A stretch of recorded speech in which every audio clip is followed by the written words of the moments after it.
All right. Here we are then. 1 o'clock. Yeah. Hey. XFM. I'll tell you what you should play. No, I'll tell you what. Before you say, Yeah. we're back then. Yeah. We're back in town. Well, that was what I was going to say. You should play Boys Are Back in Town. No, this is Boys Are Back in Town. You should play that then. It's just a Talk then. Someone should talk.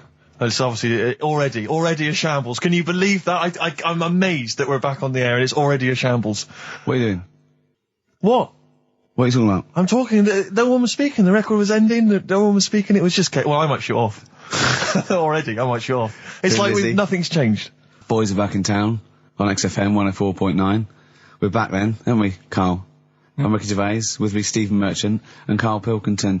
I'm not coming back. I'm definitely not coming back. Oh, care someone, care that I'm not coming back.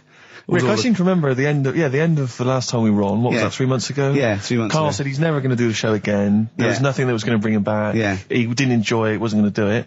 All a ruse, right? Really? Yes. I've known him coming back for about 2 months, because he's got our agent now representing him. I thought he was a fool, really. Why? Well, what's he done for me? What's he done for us? No, I know, but I mean, he's your agent, so, and he's sort of calling Graham. And it was all a con, so Carl could get Mondays off. Poor Graham, the station's struggling enough as it is. Yeah. It's like running around like a headless chicken. Yeah. No one's listening. That's why I don't bother talking on the record then, because there's no loss to London. Sure. Right? It's pointless, this show. We don't do it for the money. We don't do it for the kudos. I don't know why we do it. No. Is there anything on telly at this time? I could have had a lie in. I know. But, it's all a ruse to get Mondays. He's got Mondays off now, because he has to do the show, 2 hours, right? And he's still getting paid. And it's all a con, because he knows that he's holding him over a barrel, and it's like, we've got to keep Carl happy. Right? I had Mondays and Tuesdays off before Duncan got involved. No, but you know what I mean, though? And it's like, poor Graham, who's the MD, in charge of the thing, probably pulling his hair out, worrying about the station, right? It's a sinking ship. And then Karl comes and goes, well, I'll do it, but I want Mondays off. He's probably sitting home now. His family, he's probably ridiculed by his wife. His kids almost certainly would have lost all respect for him. He's been fooled by Karl Pilkington. He calls his mates and goes, I'm busy, Graham. I don't, I just can't think. It's embarrassing. But do you know what I mean? And you think it's funny, and you think you've got one over him. He's going, Monday's off for 2 hours. Yeah, you do. You think it was, and now you're embarrassed we've said it on air. But you're only conning yourself in the long run. Because, do you know what I mean? I hate that sort of, the world owes me a living, what can I get out of the world? What are you going to give back to the world, Carl? What are you doing now then? Are you going to prepare Mondays? What have you prepared for this show now? You've had 3 months to prepare. Yeah. What have you got? What have you got for us? Okay, what's happened in the last 3 months? What? In this place or just my life? Well, what have you got for us? 3 months, we're cloning about, you get Mondays off, you're getting paid for it, you've got a cushy deal, you're having a laugh, you're taking the piss out of the management, right? So, what have you got for us? Give it to us. I've kind of, updated Rockbusters a bit. Right, brilliant. Yeah. Right, so, and you said don't mess with it. If something's good, don't mess with it. What do you mean it wasn't good? It was never good. It was never good. No, of course we had good. to fix it. It was fun to do. It was a laugh. I mean, I imagine it was much more fun for me than the 450 listeners. You know what I mean? I enjoyed it. I enjoyed squeezing your head and dressing you up. No, but that's just it. When I had a meeting with Graham, right, I said, look, I'm not being funny. I don't want to do it anymore. Yeah. I've had enough of it. Yeah. And he was like, oh, what's up with you? You sounds like you have a right good laugh. I said, yeah, but that's all good acting and stuff. I said, it's hell in there. I said, like he's talking about Vietnam. Yeah. I said, having my head squoze, right? What? Squoze is still not a word. We've been away 3 months. It's still not a word. Right. Yeah. I said, he's putting a dustbin lid on my head. Yeah. You told this to the MD. He's hitting me with a tray. Yeah. He's chucking toilet paper at me. Yeah. And he said, yeah, but that's all over 2 years. I said, no, that was the same day. Okay then, what has changed in 3 months? They're listening, they've been listening for 6 minutes now. Come on, give us something. Bit of Nickelback. What's happened in 3 days? Play a record and let him 3 months? What, in my life or in here? Nothing's happened here, nothing's changed here. Right. But, I don't know, do you know last time we were on? Yeah. Right? And, I was telling you about the woman over the road, where I live. The one that walked around naked? There's a woman who walks about the flat naked, This is when Carl was watching a woman naked, then she looked at saw him looking. So what he did, this is the genius he did to get out of this, he pulled his pants down so he was naked too. His girlfriend comes in and goes, Carl, what are you doing? He went, I can't tell you now, but don't look out of the window. Yeah, go on, sorry. That woman, she's bought some blinds.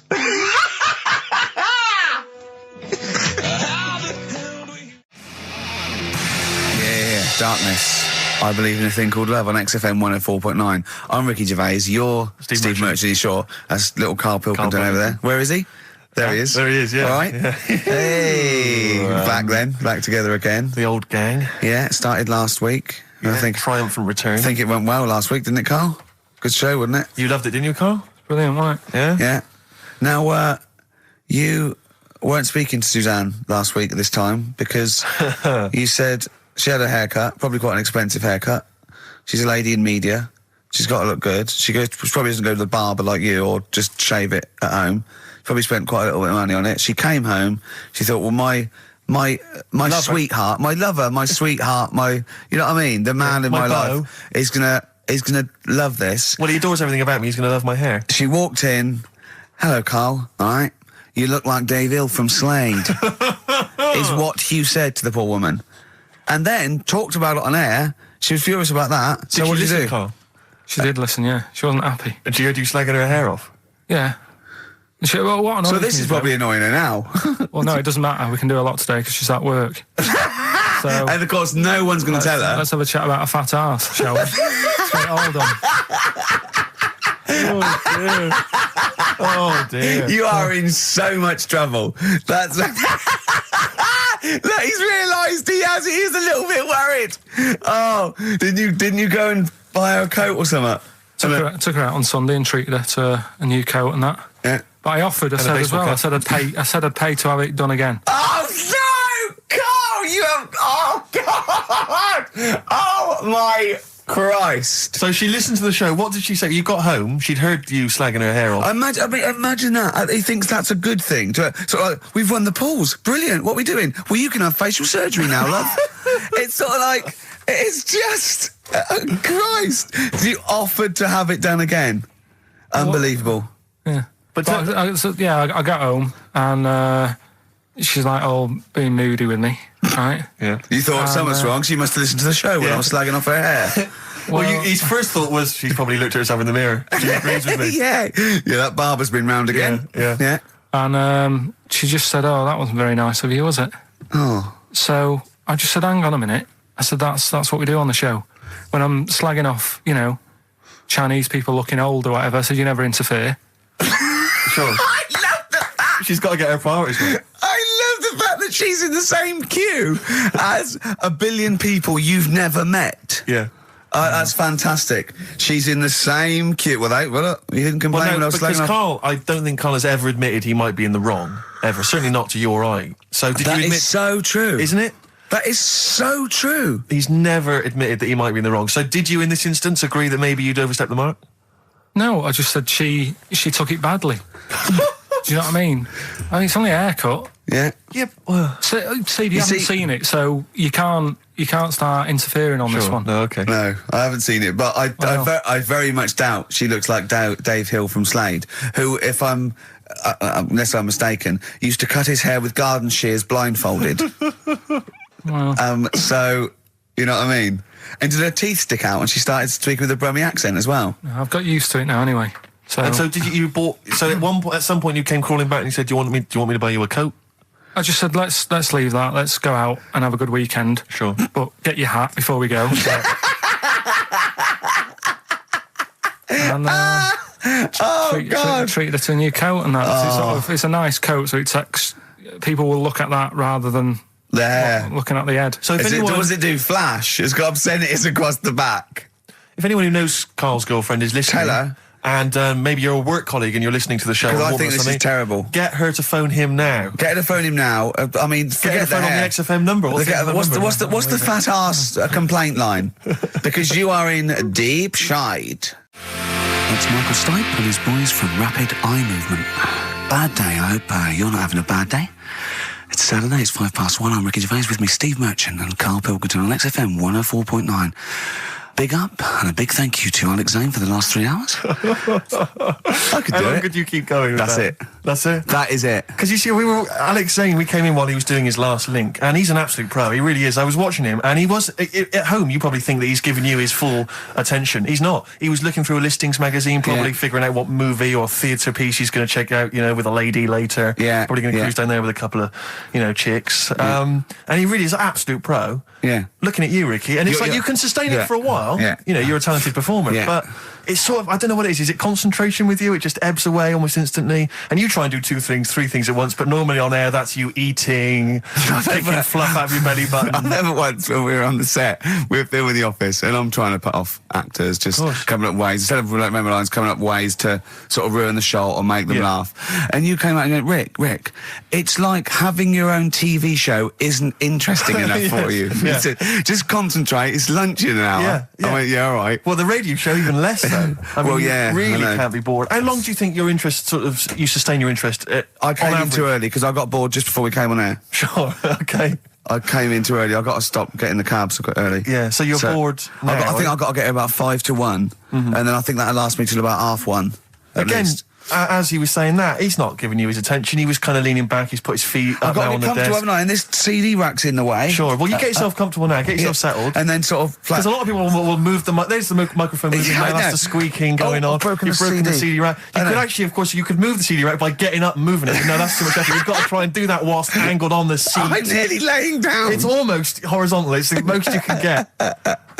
Well, I'll tell you what. I don't know what those listeners are thinking of what Steve Merchant say, but don't believe a word. All right? Oh, nice. Classy. Yeah. 5 minutes past 1 o'clock on XFM 104.9. Ricky Gervais, Steve Merchant, Karl Pilkington. A retro cut there, Thin Lizzy. Don't believe a word on XFM 104.9. I'm Ricky Gervais, with me Steve Merchant. Bubba-doo-boo. Who's that over there? It's Carly Pilk Boys. You all right, Carl? Oh, that's clever. How you doing? Yeah, I'm all right, yeah. Yeah. Wallace Chambers, Kings of Leon on XFM 104.9. I'm Ricky Gervais, with me Steve Merchant and Karl Pilkington. And England are world champions again then, so... Oh, it's brilliant. It was amazing, wasn't it? See, I'm not a rugby man at all. I never watched rugby. I think the last time, was when we won about 12 years ago, whenever it was. And I got into it last week because I realised we were doing so well. I'll watch England win anything. Yeah. Do you know what I mean? I don't care what... In fact, I wasn't into war when I was little until I realised we were so bloody good at it. We are really good at it. It's brilliant. But, yeah, fantastic. Yeah, it was great. Right, that's the rugby thing over. What next? That's it. That's all I've got. That's all I had today. It does steam me... Sometimes I watch it and it does remind me of when I play rugby, because one of them will boot it down the field, and then someone will catch it and boot it straight back again. Yeah. Which is essentially how we play rugby. I was made to play rugby. I had to play rugby. And I don't think I'd get rid of the ball so quickly. Yeah. I don't think I ever got tackled or fell over. Yeah. I think I touched the ball about 20 times in the 2 years it was compulsory. Yeah. I was terrified. Yeah, absolutely. And same as cricket. I can't... I'm a terrible batsman. I'm all right at bowling, but it seemed like the pastime for people I went to school was to injure you. Yes. It was funny to see someone poleaxe. It was funny to see someone get a cricket ball in the head. Absolutely, yeah. You know... I never relaxed into rugby because the first day I was going to play it, my mum, I swear to God, my mother said, "Are you playing rugby today? You got the kit and everything. Enjoy it. Be careful." There was a kid at my school who broke his neck. And thanks very much for that. See you later. So I just went to school absolutely petrified. One thing, broken neck, is that all? Did you get better in a couple of days? Oh, you can find your wheelchair. No. Enjoy the game, though. Yeah, no, it was absolutely petrified. I was just petrified from that day. See, at least American football, got helmets. The helmets. Yeah, but anyway, no injuries, thank God. Thank goodness. So, well, I tried to play rugby, but it's awkward when you've got glasses. I don't know, there's something about you didn't really play with glasses on? Yeah, of course. Well, I couldn't see anything, could I? I couldn't see anything. How else was I going to play? Oh, my God. And so you're bound to be cautious, because inevitably you're a bit more cautious when you've got glass next to your face. But you were the tallest person on the pitch as well. Yeah. I mean, you were, when you were about 14, you were probably 6 foot already, weren't you? Yeah. And everyone else was, what, 5'2"? Yeah. So you were... towering above them. And with glasses on. Just with the glasses on. And you've got pretty cool glasses now. You've had a bit of a makeover. It's like Trinity and Suzanne said, first thing to go, the glasses. Sure, sort them out, yeah. And presumably you used to have those National Health sort of bottle... Pretty much. Yeah. Is it true you've never been able to mosh? I tried to mosh. Because I've always watched people stage dive in, moshing at concerts. I've always thought that looks like brilliant. You know, when they ride above like a everyone's wave, heads, like they're surfing across someone's hands. Yeah, And everyone's like, yeah. And I always wanted to do that because I'm a big rock music fan. And the only time I did mosh was at Rage Against the Machine. I tried to mosh at Rage Against the Machine. I love the idea of a band called Rage Against the Machine, aimed at a man with glasses who won't mosh. Well, it was at the Reading Festival, and I think the lead singer, I forget his name, he went, can I just remind everyone that racism and fascism are on the rise in Europe again. Let's not let it happen. What did you do? And we all cheered, obviously. I mean, if there's one thing that guarantees a cheer at Reading Festival, it's down with fascism. And what did they do about it after the concert? Pretty much went back and... went home and had a cup of tea? Probably, I don't know what they got up to. They didn't go to Europe then and try and start... I don't think they got involved politically in Europe. I think they just continued to rage. Against the Machine? Yeah, but largely in America, I think. Sure. I tried to mosh, and I got moshing, and glasses flew off. And I remember, because we were playing away, you know, you do what you tell me. And I was just going, careful! I've dropped my glasses. Can we be careful? Loads of kids in hooded tops. Yeah, exactly. Just going mental. Yeah, and they're all jumping up. So can we just calm down for a second? Let's not be silly. Yeah. It was absurd. And I had to kind of, scrabble around on the floor, and thankfully they were okay and they didn't get broken. So what couldn't you do then? What do you mean, what couldn't I do? What, at school? Can you not see without glasses? No. I mean, it's like that you couldn't do anything. It's a blur. Really? It's a blur, definitely. God. Yeah, it's like being kind of punch drunk or whatever. So yeah, you can't play sports when when you've got glasses. But why not contact lenses? Because they're not strong enough. No, they seemed a bit fiddly. Oh, brilliant. Bit of Lou Reed. Is that what you want? Yeah, Satellite of Love. Classic. A retro cut. Don't steal our son. Please, lads. Thrills. On XFM 104.9, I'm Ricky Gervais. With me, Steve Merchant and Karl Pilkington. Yeah. Little Carly Pilkington, little baldy mank, whinging little twat. How are you? Yeah, all right, yeah. What are you doing? Happy? Feeling a bit happier today? You look as full of spunk, as they say in America. Yeah, I'm all right. Just a bit of a miserable day, though, isn't it? Yeah. A bit miserable. Yeah. Walking in today, right?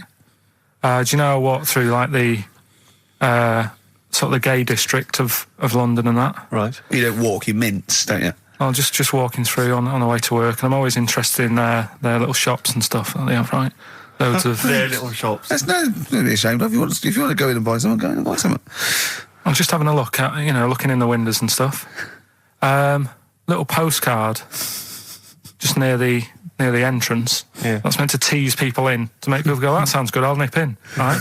Little postcard. Free butt plugs with every sale. That's great. How did we get from 5p off milk to free butt plugs with every sale? Wow.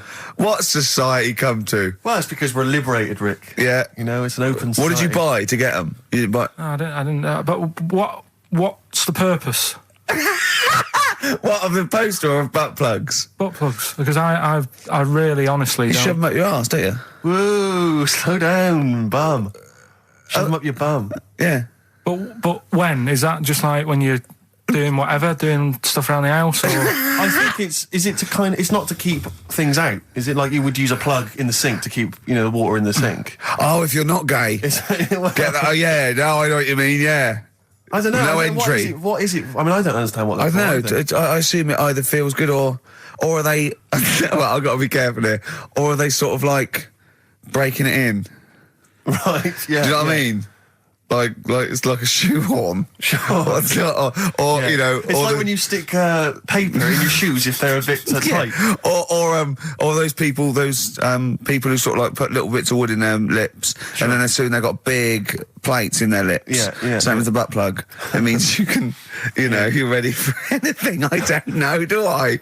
And the Carl's face. Well, if you know what butt plugs are used for, then why not get in touch? Ricky.Gervais at XFM.co.uk. What do you think? If there's any... I can't believe we're already on this subject. I know. It's 1:05 and we're I was going to say then, if there's any people who use butt plugs, and I was thinking that Karl would have said, well, they're not up yet. Yeah. Because they go out late. No, but what is it? We're award-winning people. We've written a TV not on show. radio though. Not on radio. We're rubbish on radio. I know, We've got nothing to lose. But I always say to you, Steve, that I like educating people and that. Now, the way I see it is I didn't know what they were. Let's phone to go. Someone know about butt plugs. All right, we'll get. No, get them on. Get them on. Ask them. No, because they might say something dodgy. Oh. Yeah, whereas what have we just been doing? Just take a chance. Take a chance and tell them not to swear. Well, you tell them. Okay. Right, Steve. I haven't got my headphones on. Hello, who's that? Hold on. Who, sorry? Nicholas. Nicholas, hello, mate. You're not going to swear, are you? No, I'm not going to swear. Keep it clean. Yeah. Keep them keen. What were you calling about? I'm phoning about your plugs. About, not my plugs, but sure, plugs in general. What, do you know much about them? No, are you a plug user yourself? No, I'm just thinking if maybe you've got some gay friends and you're spending the night at their place, you might want to use one. Right. What, you mean experiment with them, or...? No, so you can make sure they're not going to do anything while you're asleep. Could I suggest, just lock the door? I mean, that is easier to me. Can I make a bigger suggestion? That's probably the most homophobic thing we've had said on the show today. Thanks very much for your call. Right, okay, good. Well, that's why we shouldn't put people on the fly. Just, without checking first. I think Carl's made a good point. That's the calibre of listener we've got. Jet, are you going to be my girl on XFM 104.9? I'm Ricky Gervais, with me Stephen Merchant. Over there, little roundy bald head of Karl Pilkington. Good news and bad news. Good news is, boys are back in town, we're here for 2 hours. Hello. Bad news is, we have no monkey news, gay fella news, or little Chinese fella news. Really? We're going to try and, leave that for a week, and then maybe come back to it. Yeah. Why do I get the feeling that within 20 minutes we'll be talking about little gay Chinese monkeys? Carl, think of that. We have got monkey news. Have we? Oh, yeah. So we've already broken that promise. Oh, okay. I thought we were going to try and sort of talk about something else.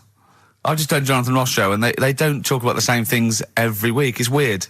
It is weird. But, or as Carl says, weird innit? Yeah. So, gave this show about 5 plugs. Nice one. Yeah. So, I think we'll get upward of 800 people listening. Oh, double. For the first 2 minutes. Yeah. And then turning back. They're already switching over. I'd have thought so, yeah. I spoke to my friend yesterday. He's a little bit of an odd fella, and he said that for his own amusement, he had an iPod in his car, and he bought a little sort of transmitter, and he could transmit the music from his iPod to sort of just beam it, kind of as he was driving along, to sort of passing cars. What do you mean? Make their radio play it? Well, but if they had it in the right frequency, yeah. I mean, pointless, completely pointless, but not dissimilar to this show, I imagine, in terms of the number of listeners. Yeah, but I was going to say, what's the chances of people having this frequency Absolutely on? Pointless. So it's probably about the same, yeah. Do you know what it reminds me of? When I was young, I wanted to get into radio. I was excited in radio. When I was sort of in my, I don't know, it was 11 or 12, my friend and I, we got a little mixing deck, and we used to host our own radio show. Brilliant. From his bedroom. We didn't have a transmitter, so we'd put some speakers in his front garden, in some bushes, and sort of broadcast it to people who were walking Again, by. probably over the week more listeners than this show. Almost certainly. I love the idea. It never happened, but I always was hoping that maybe some girls would just come by and just like sit and listen. These guys are great. I don't know where these sounds are coming from. It seems to be that bush, but... Or Noah Ledman's coming along going, who are these guys? Yeah. Can you get on my breakfast show? Can they stand in for me when I go on holiday? Yeah. Yeah. I did I did sort of pirate radio. No, go on. Got into hospital. yeah, the normal radio, but you had an eye patch on. Go on. Dad was in hospital, right? And he was having some operation done, right? And went to see him and didn't have that much to say to him, right? So I was sat there. Well, it's awkward though, isn't it, when someone's ill? Yeah. Sure. And you don't know. Boring, isn't it? Boring. So I was flicking around on that little radio thing they have. Yeah. And he had a radio station in the hospital, so I said, I'm going to go and join this. So I wandered off to go and find it. Yeah. Sort of joined that. Did a little show on there. Thought I can sort of get out to the masses here. My mate made a little transmitter. Did a little pirate radio show from the... got kicked out because they found out, and apparently I put the station at risk because all the stuff could have been taken off us. But from Little Acorn, 16 years later, he's on a show with less listeners. Yes. Brilliant. Can you imagine if you've gone into hospital, you're already pretty depressed, there's the fear of these super bugs in the hospital. Yeah. Maybe you've got some quite serious illness, you know, you don't know if you're going to make it. His voice is what you hear to cheer you up. All right, weird, isn't it? I saw a programme about a parasite the other night. Yeah. Apparently, they get in through your eye and eat their way up through your genitals. Anyway, here's Radiohead. Yeah, exactly. Play a record, Carl. Stone Roses, yeah? Oh, Fool's Gold. Classic. Stone Roses, Fool's Gold. XFM, 104.9. Brilliant. Can't help but notice you've brought some sandwiches in, Rick. What's in them there? Cheese and onion. Cheese and onion? Yeah. Because I've never, ever seen you make sandwiches before. I've seen you take a piece of bread out of a loaf and sort of fold it in half. Crumbs everywhere. Well, Jane made that for me because I was in a bit of a hurry. I didn't think for a minute that you Why? Because it looks neat. Well, they're wrapped in the tin foil. A knife has been used. As opposed to chewing round the baguette. Exactly. Yeah, breaking it in half. Yeah. Albert Steptoe. Yeah, brilliant. Yeah. Nice. It's great, but the onions are strong. Are they? Making my eyes water. Yeah. If I can't breathe on you, it'll cure any sort of skin disease you might have. Skin disease. We watched that, Carl, you know, that Carl was raving about that thing about parasites, about worms coming out your brain and that. And I watched What is this? Is it a TV show? Yeah, called Body Snatchers. Right. And it was pretty fascinating. And, I mean, amazingly shot as well. I mean, it's got to win an award for photography. Yeah. And there was one bit that this little girl had been bitten by a mosquito and laid her eggs, and it went to the doctor. She had a lump on her neck, like a boil. And they pulled it out, and it was like a bullet, this maggot. And they put it down, and it was wriggling in her blood, right? But the hole left was sort of aesthetically pleasing. You know, like that feeling you get, like, I once had an ingrown hair, and I quite liked it when I pulled it out. And it's a perfect little hole. And I thought, I wouldn't mind having those as long as they sort of like healed over. What are you talking about? I don't know, it's weird, isn't it? But why would you want a hole in your body? No, it's got pulling something out, sort of like pulling something out of your body. It's sort of don't know what you're cleansing, talking about. No, but it's sort of like, I don't know what This is it, you watch one programme recommended to you by Carl, you've turned into Carl. You want a hole in your body? No, it was like, you know, like squeezing a really good sort of like spot. I mean, I haven't squeezed spots for ages, and I'd never had spots, but maybe that's it. I didn't have spots. Right. And I always thought that would be nice, squeezing a spot. I don't know what you're talking about. Why would these things be pleasurable? Why would an ingrowing hair? That's great fun. That was good, because I got it. It was like a little lump, and I pulled it, and then it pulled out, and it was like left a little... I know what you mean. Because I get thick hairs and like really... Oh, when they come out, it's like a bit of wax. Yeah. Like putting out a little candle. And I love that. What?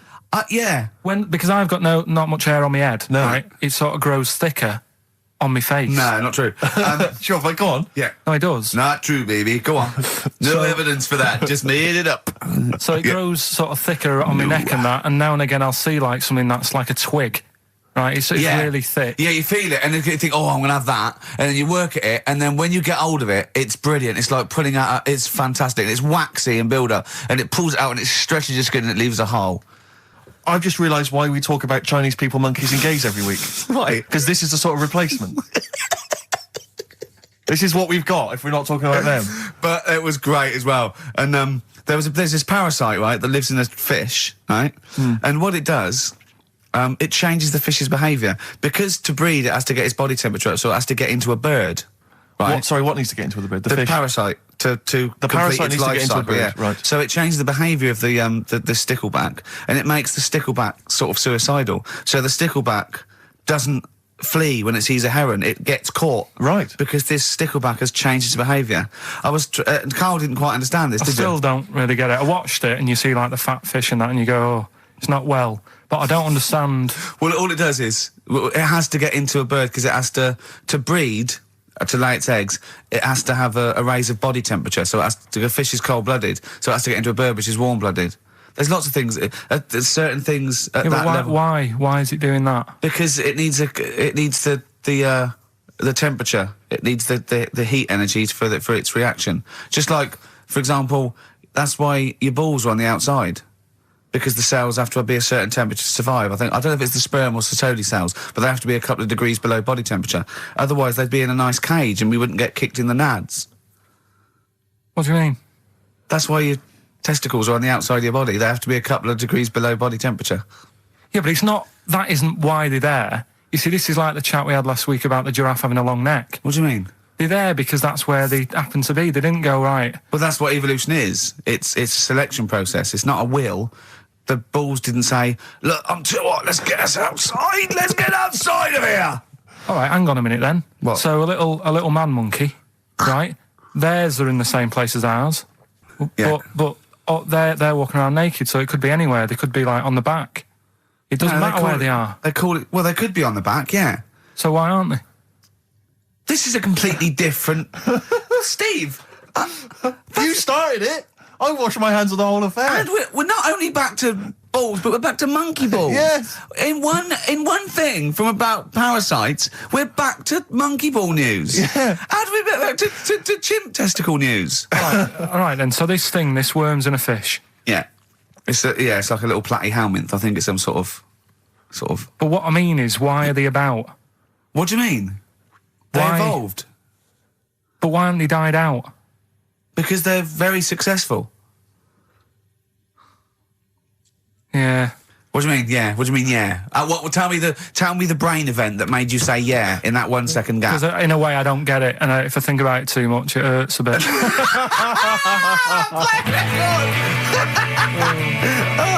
They've just been around for years, Carl. Yeah. Like Cliff Richard or something like that. Yeah.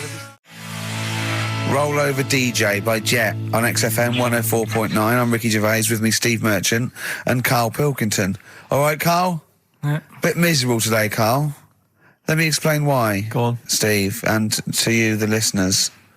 Well, we came in to a big bunch of stuff. Dropped off, was it Becky from Marks and Spencer? Just like lovely stuff. Food, presents for the cat, books, just, to Ricky and Steve who do the show, right? Ricky Gervais and Steve Merchant. GQ presenters of the year. Creators of The Office, right? Award winning. Carl's looking over, I go, well, maybe, it's not for you, no. And then he told me why he's grumpy anyway. Go on. Do you know what XFM are giving everyone? How long have you been here? About 6 years. What are you getting for Christmas from XFM? 2 CDs. Is that of your choice, or do they choose them? There's a list of about 30. Right. Tell them what you chose. 30 CDs. I've gone for Kings of Leon album. Yeah. And the best of Bob Marley.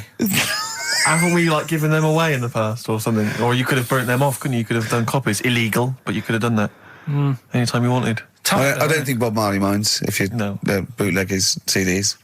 It's out of order though, isn't it? It is bad. Although is that always the case? Has it always been the truth of all the time you've been here? No, it has been better than this. Yeah, although you do get paid quite well and you do have an easier time. Yeah, but don't give me the CDs then. If it was a milkman, you don't go, I have 2 bottles of semi-skimmed. Happy Christmas. Yeah. That is a valid point. Do you know what I mean? You complain? Who is it who made this decision? There's no point. No point, is there? Why? Just no point. I don't like moaning anyway, just... Has it come from up top? Is it from the capital people? Just everyone. That's what everyone gets. Yeah. Yeah, but will Christian get 2 CDs for getting up at 4:30 every day for about 5 years? And keeping this station afloat. Probably. Yeah. So that's why I'm a bit fed up. What do you listen to first, Marley or Leon? Well, you have a bit of Marley. I'll tell you what Marley's good for as well. You'll go have a little beach holiday, aren't you, over Christmas, going to Lanzarote? Listening to that on the beach, you'll realise how wise XFM are in the long run. You go, well, look, they could have given me 400 quid, right? I'd have spent that. But this is, the legend lives on. That keeps on giving. So you're probably, you know what I mean? Think how much what you got to think of is how much all his great songs took, not only from the depth of his soul and, all his sort of angst and knowledge and love, and then all the studio time, the marketing, and they're just giving you one like that. They go, don't worry about that, Carl, just have it. And you go, what? All the time we spent with Bob Marley and everything. You go, have it, Carl, have it, Carl. And Practice.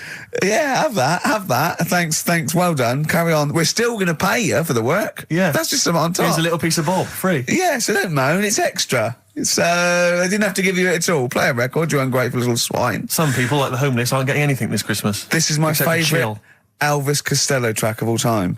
It's Alison. This wasn't on the list. Right. What? Ricky and Steve are here. Karl Pilkington is away today, so Mr. Ian Cantfield is...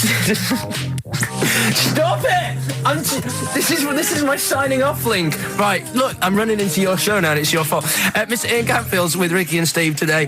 Jimmy Carr's on X-List duty tomorrow. If you didn't get a request in, I'll see you 10 o'clock next Saturday. Merry Christmas. XFM. Comfort and Sound by Feeder on XFM 104.9. I'm Ricky Gervais. With me, Stephen Merchant. Hello there. But no Karl Pilkington. No Karl. He's in Lanzarote. But we have got a very, very special stand-in. It's Camfield. Say hello. I'm so excited to be here. It's been, you know, the things I've learned in the last 10 minutes before we've even gone on air. Like, you don't have a theme tune. I don't have a theme tune. I don't wear headphones. Exactly. Ian wears headphones with a preamp. He's got 3 midgets just brought in his back line. Right? They're called Dog, Mongo and Blitzkrieg. Look, Blitzkrieg is up there. They're eating a banana. Yeah. He is the king of rock, the new king of rock. Well, the prince, he's the prince of rock. Obviously, Vance is the king of rock. But we'll be doing that, we're working out who. Over this, and by the way, Camfield, I don't want the Ian Camfield that does XFM and going, and there's fast approaching 1:23, here's Ash. I want the Camfield that goes, I snorted ants with Lemmy. Okay? So, we want the real Camfield. All right. I bought in Metal Christmas, is that all right? That's my only request from this show, that we do play Paul Di'Anno's version of Santa Claus is Coming to Town. The rest of it's over to you. Yeah, we're going to play some Christmas tunes. We're going to play some, our favourite hits of the year. But mainly, this is the rock programme. This is the rock programme. What worries me, Rick, is there's a lot of people who listen to our show and they're not regular XFM listeners. They just kind of crawl They're out not regular people. Stupid on a Saturday afternoon, put the show on. So they might not be familiar with Ian Camfield is a young man. He's been in... he's about 14. He's been in radio. It's weird, he's 14, but he's been in radio for 15 and a half years. He was weaned on the milk of a Vance. Right? And he's going to be the new rock god, aren't you? Well, I'm trying. Yeah. No DJ Camfield. Just go, right? And over the 2 hours, I want to work out the 4 pillars of rock, right? I want 4 names, 4 pillars of rock, right? Huge rock pillars, and then I want the king who stands astride them like the archangel of metal. So we'll be asking Ian every few minutes. We're asking, right, who's your first pillar of rock, and then keeping the one that stands astride them. Okay. And how many do we need? Well, we need 5 names then, don't we? The 4 pillars of rock and who stands astride them. Right. Okay. Like the Overlord with these Axe Attack albums. Yeah. This is Oasis. Christmas. That was the record before us, and here we are, pre-recorded, because we did this a few weeks ago, because we're not here at the moment, are we? We're away in that. I'm Ricky Gervais, with me Stephen Merchant. Hello there. And Karl Pilkington. He's not actually with us. He'll be in some of the best of clips that will be coming up shortly. Yeah, this is just us, isn't it? This is just us. We did this, when did we do this, Rick? A couple of weeks back. Hold on, what is it? It's the 27th today. Yeah. I enjoyed Christmas. I loved Christmas. I loved Christmas. I had a great time. What did you get? Loads of presents. So did I. I'm glad they made it to number 1. Oh, I'm really glad. Stroke, he, she. Yeah. I'm really glad that the pop idols, Cliff Richard, Westlife, made it to number 1. Bo Selector. Yeah, just delete that. Okay, well, we're going to play some of the best of, some of the greatest moments of the last 3 weeks. Yeah. Ever heard on XFM 104.9. What about this? Do you remember this one? Oh, which one is it? I'm Ricky Gervais, with me Steve Merchant. Over there, Karl Pilkington. The man who believes anything. I think it might be a condition due to his little round head. Mm-hmm. It's sort of like, it might be a new condition that we can call cranial spherity, and because it presses on his lobes, and the only sort of upshot of that is he's normal in every way, but he believes everything he reads or sees on Anna Nova. All right. Talking of which, Rick, I don't really follow the news. No. It's mainly boring, isn't it? Wars and stuff. Yeah. But I don't know. Well. Yeah, well, it is a war. It's all this nonsense before and after. When it's a war, it's it's in the middle of the war. You can watch it on telly. True. You get results. True. You know what I mean? Like, do you know what I mean? Yeah. Like a test match or something.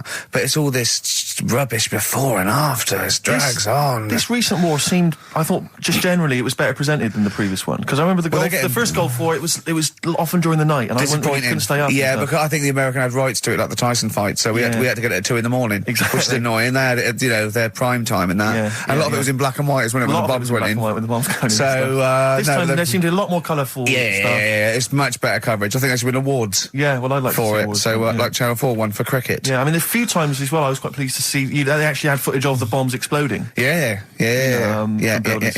No, good. Well done. Generally, good on you. Well done. Good on you.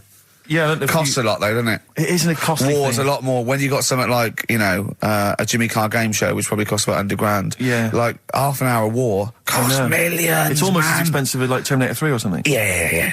But, I mean, But then, you got a variety. Exactly. Sorry, Steve, you were talking, mate. Well, no, I just wanted to make sure you were aware that the World Elephant Polo Championships have taken place. I did get it. I think they mentioned it on... Yeah, we won, didn't we? England won. Yeah. Well, my question is, where have they been practicing? I don't know. Do you remember ever at school anyone ever saying to you, are you interested in playing polo with elephants? Do you reckon it was 5 blokes in pith helmets kept sneaking into a whipsnade? Possibly. What are you doing, lads? We're practicing. Get down. Yeah. Get off them elephants. Yeah. I didn't even know we had a team. I can't believe it. No, but it's like Johnny Wilkinson and the rugby lads, they're going to get MBEs, all sorts. The elephant boys, the elephant polo boys, nothing. They're going to get nothing. I haven't seen the sun talking like them. To be fair, it's not like horse polo where I don't think there's a stick long enough. I think the elephants kick it, don't they? I think you might be right. I think they're not allowed to use their tusks. They'd burst it, weren't they? I think they go, start again. Raheem! Yeah. What do you mean the elephants kick it? All right, I've opened a can of worms here. Normal polo on a horse, they have like... Yeah, they whack them, right? But I think it's obviously they're too high up. I think, I might be wrong, but I'm pretty sure they just train the elephant to kick it. So why are people something about? Why not just let them have a kick about without... And why does horse racing have to have a jockey? Well, they just let the horses go, okay, lads, on you, no cheating, on your marks, get set, go. Get back here. Get back here. Brilliant. Yeah. Play record. Right, Adams? Yeah. Yeah, this is absolutely fantastic. His version of Wonderwall, if you've not heard it yet, you'll be loving it. You'll be loving this. Kings of Leon, California Waiting. Steve, the public have been waiting for us to return. That's true enough. All right? Yeah. They had the best of last that week. Was a joy. They had Camfield and us without Carl the week before. But it's been a while since we've all been together. I'm Ricky Gervais, with me is Steve Merchant, and over there, with his little sunburnedy, baldy head, little Karl Pilkington. All right? Yeah. That wasn't Steve slapping me head then, by the way. No, that was just him clapping at, like, Steve Wright in the afternoon. It's a great show. Because it is a good show. Yeah. He's so pleased that we're a posse. Yeah. And we're all back together. 3 holidays Carl's had last year. Yeah. I'd love to have 3 holidays. You've got to start putting the work in there. I had 2 holidays though. No, you had 3 holidays. You went away with Suzanne and her parents. Yeah, well, that doesn't count. It does count. If you book 2 weeks off the firm, you go away and you go, how was your holiday? Go, well, it didn't really count. It wasn't a really good holiday. Can I have them days back, please? My New Year's resolution is to be nicer to you, but well done, you've already broken that. No, but talk sense. Talk sense. You've had 3 holidays this year. And I'm just saying, you're in your 30s now, and 30s is when you should be really putting the work in. That's true enough. To reap the benefits in your 40s, 50s, 60s, 70s, 80s, 90s, and 100. Carl, what's your New Year resolution? What about think before you speak? It's worth... See, I'm allowed to laugh. I'm allowed to laugh at things other people say, Carl. That is a good suggestion. How was your holiday, Carl? It was all right. Right, brilliant. But that I don't see on the ratio of good to bad in Carl's mind. That might be amazing because we never hear him sing the praises of anything. I'll tell you what. Can we have a cracking little tune and then come back and hear about Carl's holiday? I'd love to do that. Let's keep it tight. Snow Patrol and Run on XFM 104.9. I'm Ricky Gervais. With me is Steve Merchant and Karl Pilkington. Yep. That's 3 for 1. I don't know. All right. Exciting. News. Breaking news is that there was only 2 more weeks of us before we have to go away on a little extended break again. So, can't give any more details yet. We don't know when we can come back because, we don't know what we're doing. We're going to, America. We're doing the Golden Globes, and then we're going to watch the Office pilot being filmed. Yes. And then we got bits. I'm doing a bit of a tour, so it'll be sort of the summer times probably. Yeah. I'm saying it like they care. Oh, they don't give a damn. Do you know what I mean? I sometimes think that because you think, oh, you don't want to let down the people. You want to keep it consistent. You want to give, but really, I know I like doing this more than anyone listening. Definitely.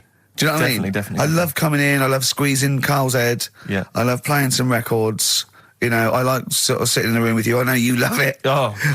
I can't wait. I can't think of anything else I'd rather be doing on a Saturday. Yeah. So we got our Saturdays back though. Yeah, that'd be great.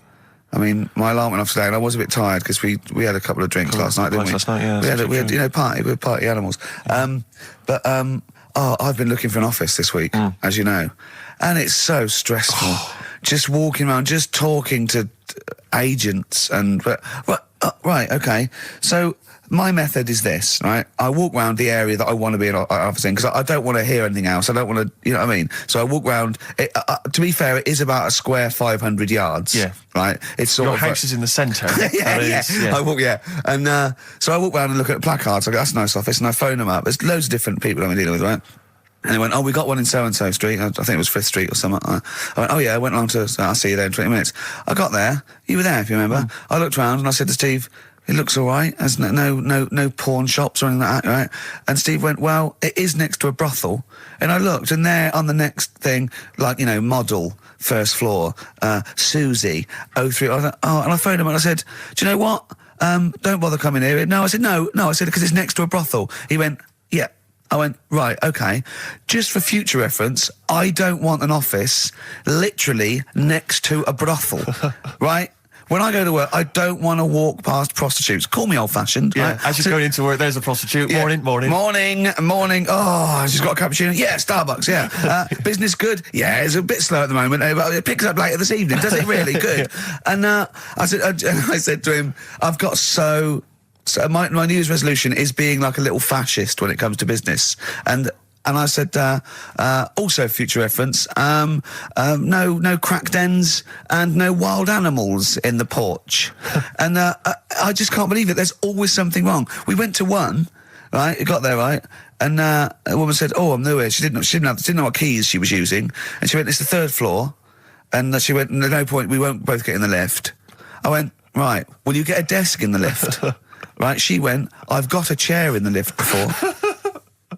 Brilliant. So, just find me an office, Rathbone Place, sort of Percy Street, Charlotte Street, Dean Street. Yeah. Yeah. 1st or 2nd floor. I'm worried we're going to get emails from estate agents, phone calls from them. You know what those people are like. Oh, I don't look at the emails. True. Fair enough. So, play a record. Enough. Fortune Faded by Red Hot Chili Peppers on XFM 104.9.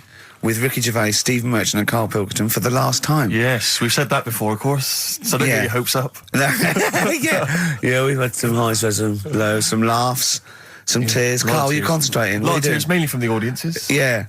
Now, before we get into talking about maybe some of the hijinks we've had, looking back, looking forward as well. Yeah.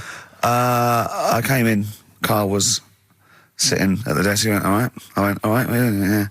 He went, see that Alan Clark diaries? I went, no, I didn't. He went, no, a lot of people talking about it. He went, I've never kept a diary. Keeping a diary will always get you into trouble. And I said, like Anne Frank. What did you say, Karl? The woman in the cupboard? That's what he said. The woman in the cupboard. And I went, save it. Save it. You never speak to Karl off air. Save it all from when we're on the wireless. He went, but what did she do? What did she do except be in a cupboard? What did she have to write about? And I said, well, her thoughts. Do you know Anne Frank? That's all I know about Anne is there's no point pretending it. Anne! That I know stuff. Yeah. Right. Well, tell us everything you know about Anne Frank. She was in a cupboard. Yeah, what else? If she didn't do that, I wouldn't know about her, seriously. That's all I know about her. Yeah. So what did she do? But how do you think we know about we know about her cupboard because of her book, don't we? But hang on, what in the bigger scheme of things, why was she in a cupboard? I don't know. Right. I honestly don't know. You don't know anything else about Anne Frank beyond the fact that, to quote you, she was in a cupboard. Well, what's she done then? You tell me. Why should I know more about Firstly, a woman in a cupboard? I don't think she was in a cupboard. She wasn't in a cupboard. She was in an attic. All right. Yeah. So what was she doing? She was hiding from the Nazis. She was hiding from the Nazis. But isn't that the first place they'd look? Sort of work from the top down. Carl, they weren't specifically looking for Anne Frank. They weren't going, where is she? Where's Franker? If she gets that book out, we are in the deep shit. We've got to stop the book. They were just looking generally.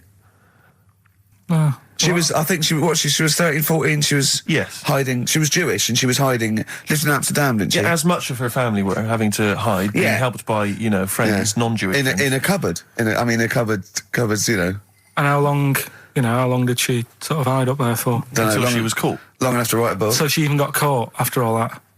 What do you mean, so she even got caught? We're talking about one of the great, humanist tragedies of our times, and you're going, she couldn't even stay hidden. What do you mean, didn't she get caught?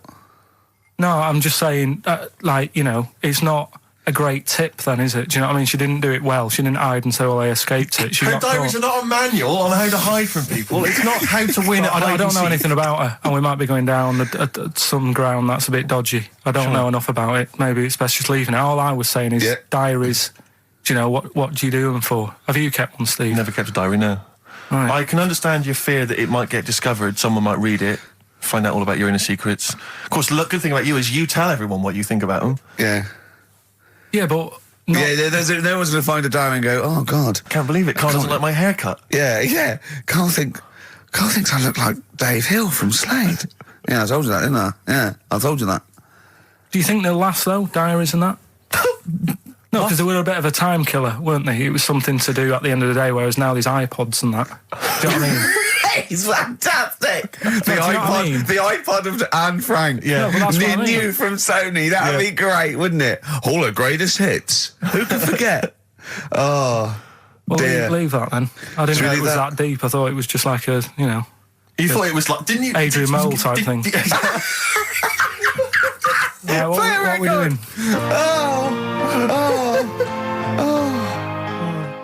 Since you've been gone, Rainbow. Since we've been gone, Steve.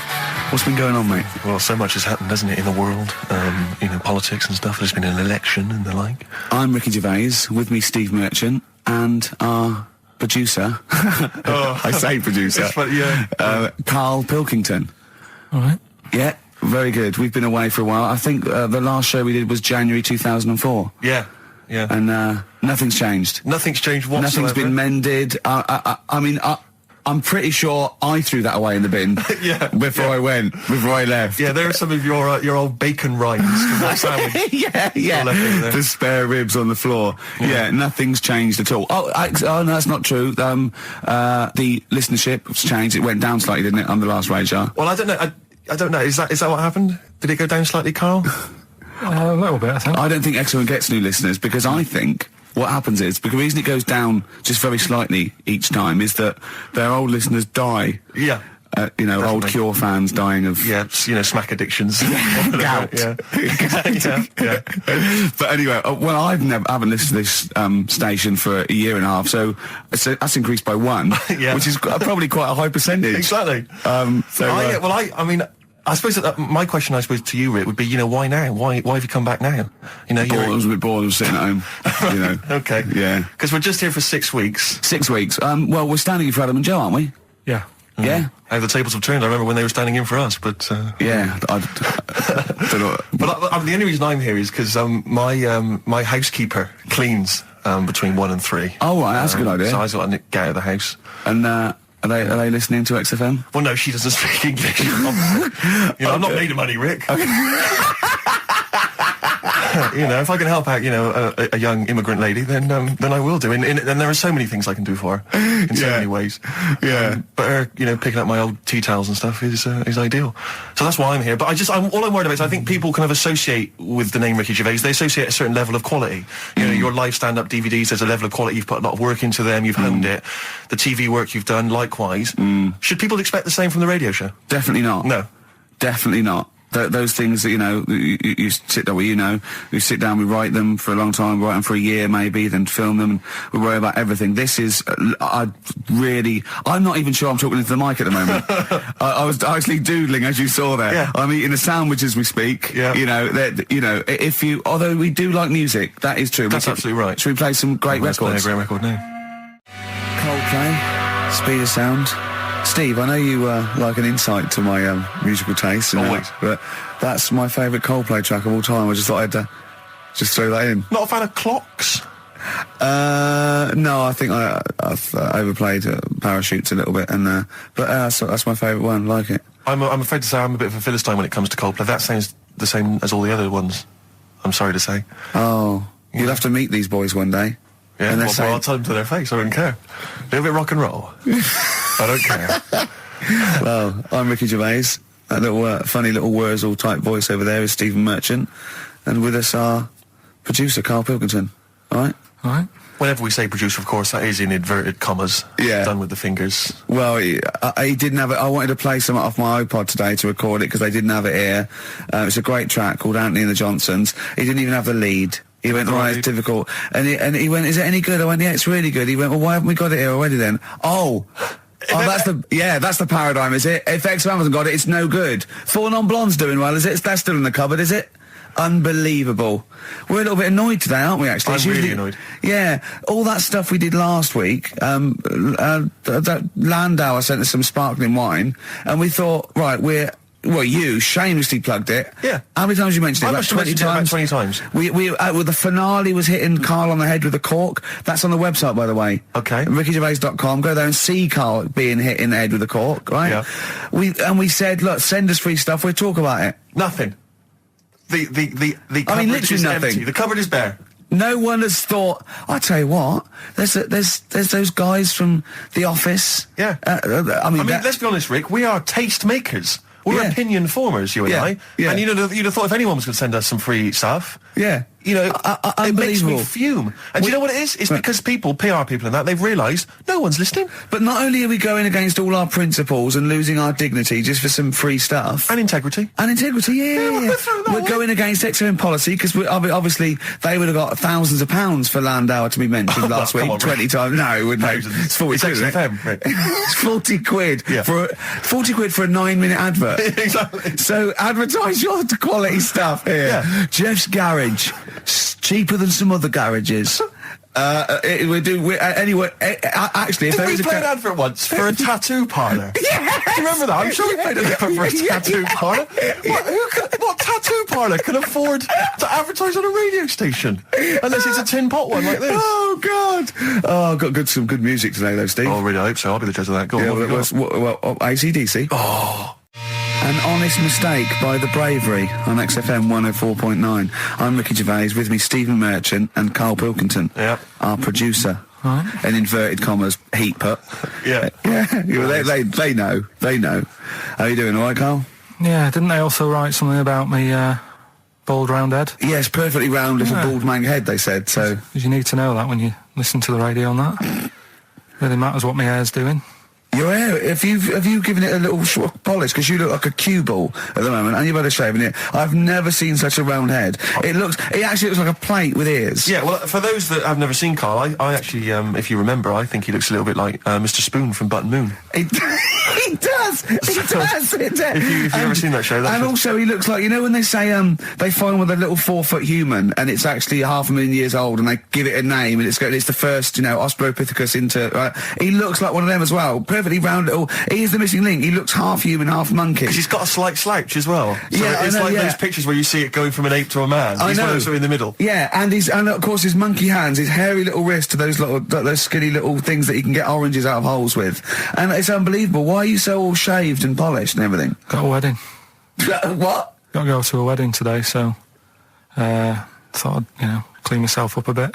Yeah. Shouldn't you be wearing a suit or something? No, I'll go home and put something on. Oh, okay. But, Suzanne said, make an effort. I sort of had a shave and that, and then I came out of the bathroom, she said, oh, your head looks a bit sort of eggish.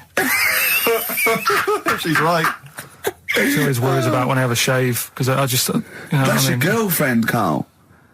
I know. Saying that. Just think. So don't worry about Heat saying it.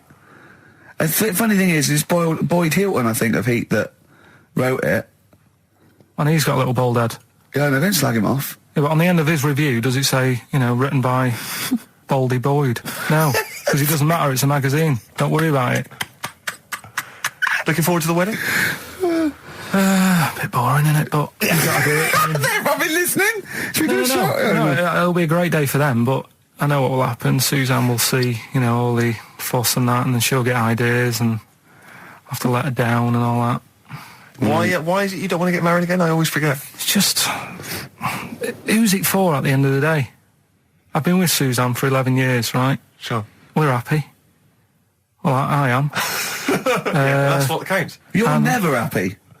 I am. I'm all right. Yeah, no, I know you're happy with Suzanne and everything, but apart from that, you're never happy. You are the most grumpy, moany thing in the world. I mean, I get annoyed, but I'm always happy. I was annoyed here. I was happy coming here, but there was a bloke behind me walking and scuffing his feet. He had a pair of those stupid skulls on, and he was clicking and scuffing. Wear some shoes. You don't have to click. Pick your feet up. Flip-flops annoy me. You know, but I'm happy. I'm just annoyed. You are just like, oh, the world's on me. It's rubbish, this. I know the world's great. It's just sometimes people annoy me by being there, you know. But Steve said I should be locked in one of those towers that princesses used to be locked in fairy tales, because everything annoys me. But you're grumpy. I'm not. I'm all right. Oh, right. Okay. Listen, we better play a record soon. But coming up, Steve, I went away with Carl. Okay. It was a little present from Jane. It was a golfing day. I could take someone, took Carl. It was a brilliant day, absolutely brilliant. But it ended with us sort of drinking and chatting and me saying, right, I'm going to bed. Because Carl said the most ridiculous thing he has ever said. Think of that. That's something. Oh, sometimes, Carl, I think you're on another planet. Here's the only ones. Foo Fighters, Best of You on XFM 104.9. I'm Ricky Gervais, with me, Steve Merchant. And Karl Pilkington. All right. Carl's had a bad week. I'm going to say it straight away. He tries to rule out stress in his life. Yeah. But he's had a bit too much stress this week, haven't you? One, a phone call from his mum, stressed him a little bit. Right. Something he said in a magazine about his auntie. Okay. Came back to haunt him. Auntie Nora? Auntie Nora, yeah. Don't name her. No. Oh, she knows who she is. No. Okay, we won't name her. Right, we just say it's the one who farted for 5 minutes, and as he saw a skirt when he was young, and I found it like a split tennis ball. So it could be any of me aunties. We're that coming up, and also a bloke in Times Online, Chris Campling, did a review of the show, right, and basically said that Karl Pilkington is a creation of Gervais and Merchant. Well, if only that were the case. He said. He started off saying he liked the show. Yeah. He was excited. Said it was a good show. A lot of the jokes. I'm already questioning his critical faculties. Yeah, exactly. And basically said that we didn't contribute much, or seemingly didn't seem to contribute much, and we couldn't sort of like ad lib or anything. We just laughed at, particularly me, laughed at Karl Pilkington, who was coming up with some, you know, quite funny stuff. Yeah. Right? But then he does a twist on it. He goes, but the thing is, we're the puppet masters. He's a created person. We've created the persona Karl Pilkington for our own amusement. Right. He bases this on simply that we talked about... What was it we talked about? The Chinese not aging well, and he heard him talk about that on my DVD. But clearly I say, Karl, remember when you were talking about that? It's a news, or remember in the week, and so he thinks it's all scripted now. Imagine if this show was scripted. I'd be ashamed. Yeah. If this show was scripted, I would send back the BAFTAs for the shows the actual shows we've written, and I would say... I'm having a go at Chris Campling. He's nice about our other work. He likes The Office, and he likes my stand-up and everything, and he likes the show, but he's saying... Because we're not spontaneous, we scripted this and invented Karl. So he's like, you know, we've invented another Gareth. If we had created Karl, I would not have squandered a character that good on this poxy radio station. Absolutely. Also, does he know that we spend about 3 months on half an hour script? So how long does 2 hours of drivel? But the main thing is, as if this could be scripted, it's dreadful. It's shocking. Or maybe this is scripted. Hang on, you've lost me there. Let me just check the script. Maybe Chris Campling does not exist. Maybe I've made him up. I don't know what to believe. See, the name doesn't wash with me. What was his name? Chris Campling. Sounds odd. That's something that I made up, isn't Campling's almost like a joke. It's almost like a gay name, isn't it? Oh, he's a Campling. So I think this is scripted. Yeah. I think I've probably made this whole link up, and Karl is a creation. Campling, that's not a real name. No. I made it up. I should have come up with something better. Yeah. Sorry. Forever Lost. The magic numbers, and the magic number is 104.9. XFM. I'm Ricky Gervais, with me, Steve Merchant and Karl Pilkington. Right, 2 more shows. 2 are off air for don't know how long. Is that 2 more including this one? Yeah, no. 2 more after No. It's this is one, and then there's another one. Right, 2 more and that's shows. the last one. There's 2 more shows, yeah. Including this one. Well, starting now. If I'd have said this at the end, it might have been ambiguous, but I've said it at the beginning, there's 2 hours, that's a whole show, right. So there's 2 more shows. 2 more shows including this one? Yes, well, obviously. So 1 more show after it's this only one. 1:05. After this show, 1 more? Yeah, one more, yeah. Next week there's 1 more show, that means 2 altogether. Oh, no, it's only 1 more show. Good night. Okay. Now, it better be a good one, Karl. Have we got Rockbusters? Yeah. To win those prizes? Check. Have we got Monkey News? Check. Is it a real Monkey News, or is it something that's slightly made up that you... What? Always is. Check. Okay. Knob News? Yeah, we've got a bit of knob news, yeah. I'm worried that knob news, because it's only about penises, is a little bit sexist. Have we got any fanny facts? Can we sort that out for next week? I don't want to alienate our female audience.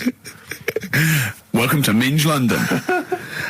Good, I'm glad that's that. Well, brilliant. We've got a song with a story? Yeah, doing that. What is it? I don't want to sort of tell you what it is yet, because the song isn't that great. Do you know what I mean? Good. It's not a song that's like an XFM song, but every time I hear it on, say, like Magic or whatever, yeah, I have an argument. 105.4. Yeah, I have an argument with Suzanne that, you know, what I think it's about, and she says, don't be stupid, it's not about that, and I'll say, no, it is. And so we're going to decide who's right. Yeah. Well, I don't know what song you're talking about, and I don't know what the argument is, but Suzanne's right. Definitely. No doubt about it. Yeah, we'll have a listen, but I'm hoping that once people sort of listen to it again with my thoughts, every time well, this song sums up what people should think of you. It's don't believe a word. All right? That's the sort of links I'm capable of. If that doesn't bag us as Sony, then nothing will. Landed, Mr. Ben Folds. We've landed on XFM 104.9.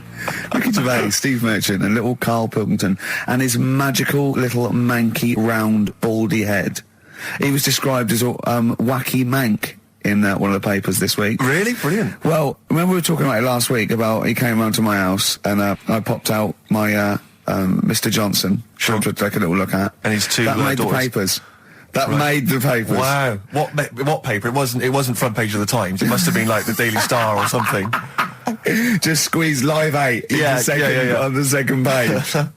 Yeah, so Wacky Mank. Wacky Mank, that's Wacky great. Mank. Wacky Mank. We had an email from someone that reckons they remember you from body popping round Salford way. Yeah, Eccles Precinct, apparently. You know that, I wasn't doing it round there, though. What do you mean? I was round Stretford. Stretford-Arndale. And what were you doing? What sort of body popping was it? Just a bit of everything. Caterpillar. Bit of moonwalking. Do you have a little piece of line you used to carry around? Well, mates had that. Right, you didn't borrowed theirs. Borrowed theirs. Were you any good? But you weren't breakdancing, well, you weren't spinning on your head and stuff, you were more body popping. Well, I hope he wasn't spinning on his head, because you know that can sort of give you little brain damage and things. Well, it can give you brain damage. Also, it can wear your head down, and also makes your head perfectly round. Yeah. Because the gravity is pulling on. But if you keep on doing it, obviously it's going to wear your hair out, yeah. So you become sort of like a... stupid, bald, and roundy-headed. Yeah. So I very much doubt that you did do any of that. Did you, Karl? Didn't do any of that. Well... So you're shooting off in a minute, aren't you? Well, yes, because we were trying to make poverty history, Karl. Yeah. People are making poverty history all over the place. They're putting on a wristband, and it seems to be working, because I haven't been poor for ages. I haven't been poor. And Alex had a stop bullying. Alex was wearing a stop bullying wristband, and as he himself said, he seems to have sorted that out. You haven't been bullied for ages? I haven't been bullied for years. So wristbands work. I saw one in a shop window the other day which said, stop child abuse. And I bought one, obviously, because a lot of people say, does it make a difference? But it was only £1, and I'd only spent it on kiddie porn. So, I think I've made a little difference there, in a small way. On a serious note, though, I like the idea that child abuse, if you're a paedophile, and you're walking along the street in your Mac, right, you got a puppy in one hand, a bag of sweets in the other, and you see this wristband, and you go, oh, stop it. Oh, okay then. Yeah, I thought before. That's what I think. Okay, fair enough. Yeah. I won't be doing that again. Yeah, he was hanging around in Topshop for unsavoury reasons. You saw them in there for only £1. Carl, we haven't got long, have we? We've got an hour and a half because we've got to shoot off. I've got to shoot off down to Live 8 and introduce Rem. So we got a lot to pack in. We got the Rockbusters, and then we give away. I just saw those. I'll finish the sentence in a minute. I look forward to it. I'm getting excited. Yeah. I'm getting excited. So we got so much to pack in. Yeah. I haven't got time to finish all my. So listen, right? You know the things we're giving away. The signed little Homer. The Nigel Tufnell thing and the Flanimals, right? It looks brilliant. They've done a brilliant job, the people here at XFM. So take back all you were saying about them, Carl. And also we should say as well, you've still got a chance to win that, because if you get today's Rockbusters, you go straight into the hat for the big draw, so you've still got a chance to win all those top prizes. Play a record. Bit of monkeys. Yeah. I was on the tube the other day, Rick. So I was just coming into Finchley Road. Yeah. And I was on the train. I know you don't travel on the tube anymore. No. You're too famous. But I never did. No, fair enough. It's not that I don't really recognise. It's just it's beneath me. Fair enough. And they're on the tube in each carriage on these newer ones. There are kind of these flaps that are normally locked closed, and there was one of them that's swinging open.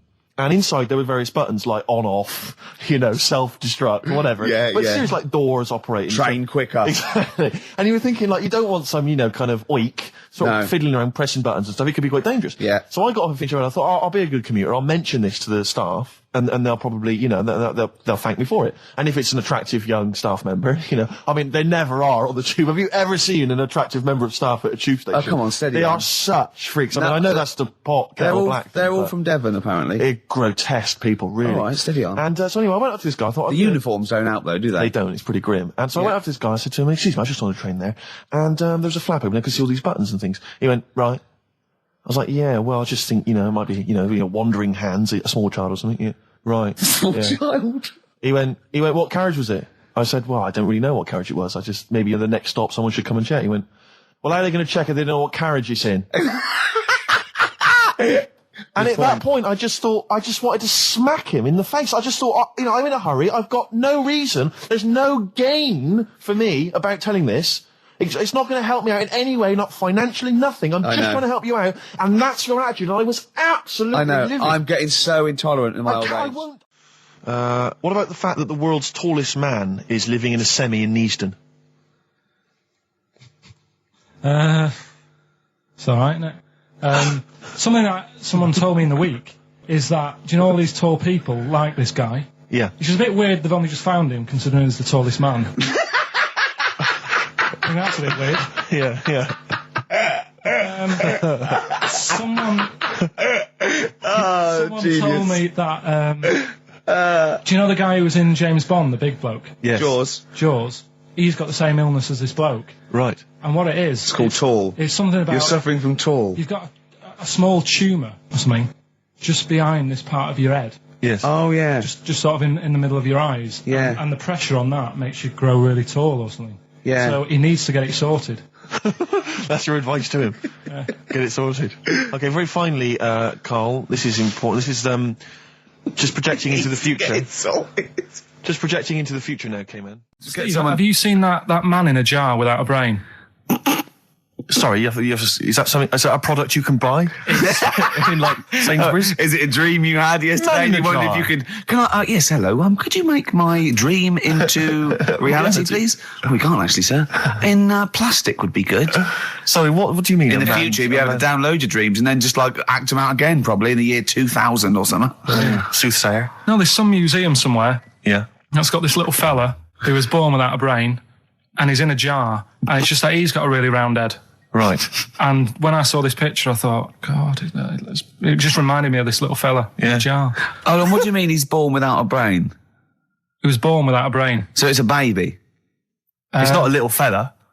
Yeah, but it's weird. Do you know the difference? Do you have conversations with like people in prams thinking that fella's little and he doesn't talk much? Yeah. You know, babies aren't like little people. Well, maybe. Well, they are little people, but I mean, they're not very small adults. They're not like midgets. They don't do a job of work, is what we're saying. Yeah. You're very. No.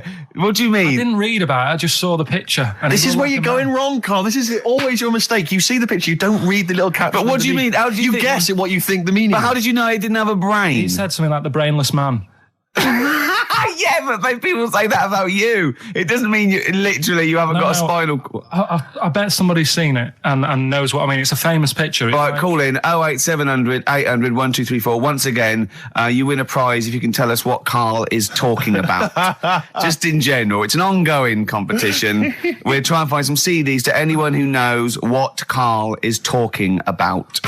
Well, we've had calls confirming that there was indeed a fetus or a stillborn child. A pickled baby. A pickled baby. No wonder it died.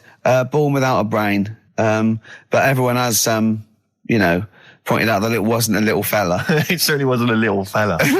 No. Because it had been in the jar for a long time, I think it had aged a bit. What are you basing that on? You do carry on growing, yeah. Well, your ears and your nose. Your ears and your nose. And your eyes don't grow, so you could probably, I'll dig it out for you. Yeah. Imagine if like, there was an experiment where they were raising a child just based on the information that we said on the radio. What kind of a person it was like download, yeah. And what kind of information would they have? And it took everything literally. Exactly. And I think, there's no irony or, it was just... everything we said they assumed was fact. Everything that Karl said. And any question it had about the world, it could only ask Karl. Exactly. And it now, this worries me because without wishing to be disrespectful in any way, Karl, I think you're the best man on earth. When you have a child, we could be in a situation a bit like that. Is it a concern for you? Do you think that, like, when your son's growing up or your daughter, and they're asking you questions, you're conscious? I mean, you yourself have admitted that you have a sphere of knowledge which you are an expert on. Ask your mother. You'd say, ask your mother. That's good. That's great. Fair enough. That's good. And I'd play with it. I think I'd be a good dad. Yeah, I think you would. But I wouldn't be the one who's shouting at it. No. Who would you get to shout at? Probably Windsor Davis. He'd be good, wouldn't he? You horrible little man. Well, I'd tell it the rights and wrong. You don't have to be a really bright person to know the rights and wrong in the world. Yeah. No, I think you are bright, Karl. You are. And at what point in their life would you tell them about the evolution of the baguette, which you told us? Or the story of the bee. Yes. That you scored once. Or the two children. Would you ever get them to meet as maybe like that? They could be godparents. The friends you had at school. Yeah. Webbed hands. The big heads and webbed hands. They weren't my friends. That weren't friends. I wish we could track them down. Oh, that'd be great. I imagine they're in a zoo. Oh, wow. Or two big jars. Two big jars. Industrial strength jars. Oh, dear. You're like our little fella in a jar. Yeah.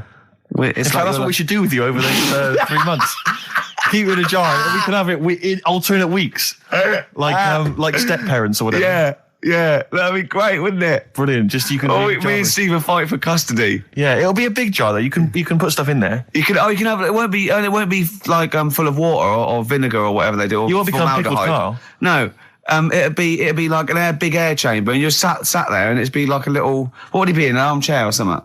It'd be in an armchair, and we'd have stuff in there, and we'd bring your girlfriend like once a week, and she'd go. No, we put a blanket over the top so we wouldn't see anything. But like the Big Brother household. Exactly. Yeah. Now, that's a hell of a documentary. Oh, that'd be amazing, wouldn't it? Karl in a jar. But anyway, you're starting to think that we're getting melancholy now that you're just going to sit at home. What are you going to do every Saturday? Dunno. Go shopping. Let's sort out a jar. We've got to do the balloons before then as well. You've got to send you up in a balloon. Maybe we can send you up in a balloon and you come straight down into a big jar. Yeah. And they put a giant cork in straight away. yeah, and there's a big chair. I'll tell you what we could do. We could set you adrift like Robinson Crusoe, set the ball and see where you end up. If you find me, yeah. Oh, you might go to an uninhabited island or something. People are phoning in about anything space now, Rick. Yeah. We asked them to phone in about the jar thing. Switchboard lit up. It's crazy.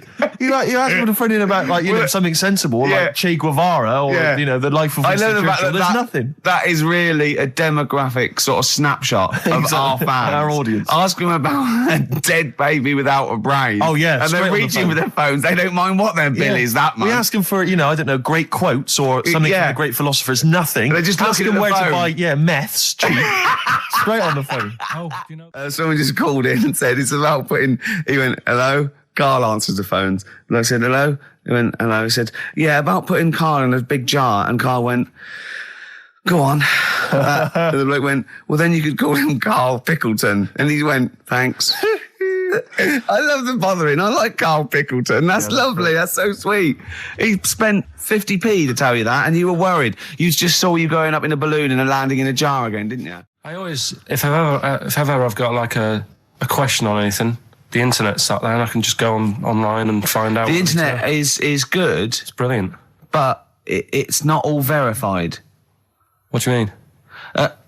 It's not all verified. It's not all necessarily factually accurate. Anyone can put things onto the internet. It's it's freaks and things that put on things one, right? Here's one that I read in the week, right? Go on. About this woman. Yeah. She was a bit of a punk. And to get her hair done like she wanted it. Super glue? Right, no. She got lard. Apparently it's a popular thing, you might know. Put lard on your head. Yeah. And you put it in the oven. Oh. Now, apparently the heat that you get from the oven is different from the sort of heat you get from an hairdryer, right? And she had to do that to get the style that she wanted. But anyway, she comes into money or whatever, treats herself to a microwave, right? It's not true. Opens the door, jams the things, like the little catch, so the microwave works. She jams it with a screwdriver or a knife or something. Yeah. Puts the microwave on, sticks her head in, boils her brain. Don't be ridiculous. Right? Well, why is that ridiculous? Boils her brain. She boiled her brain.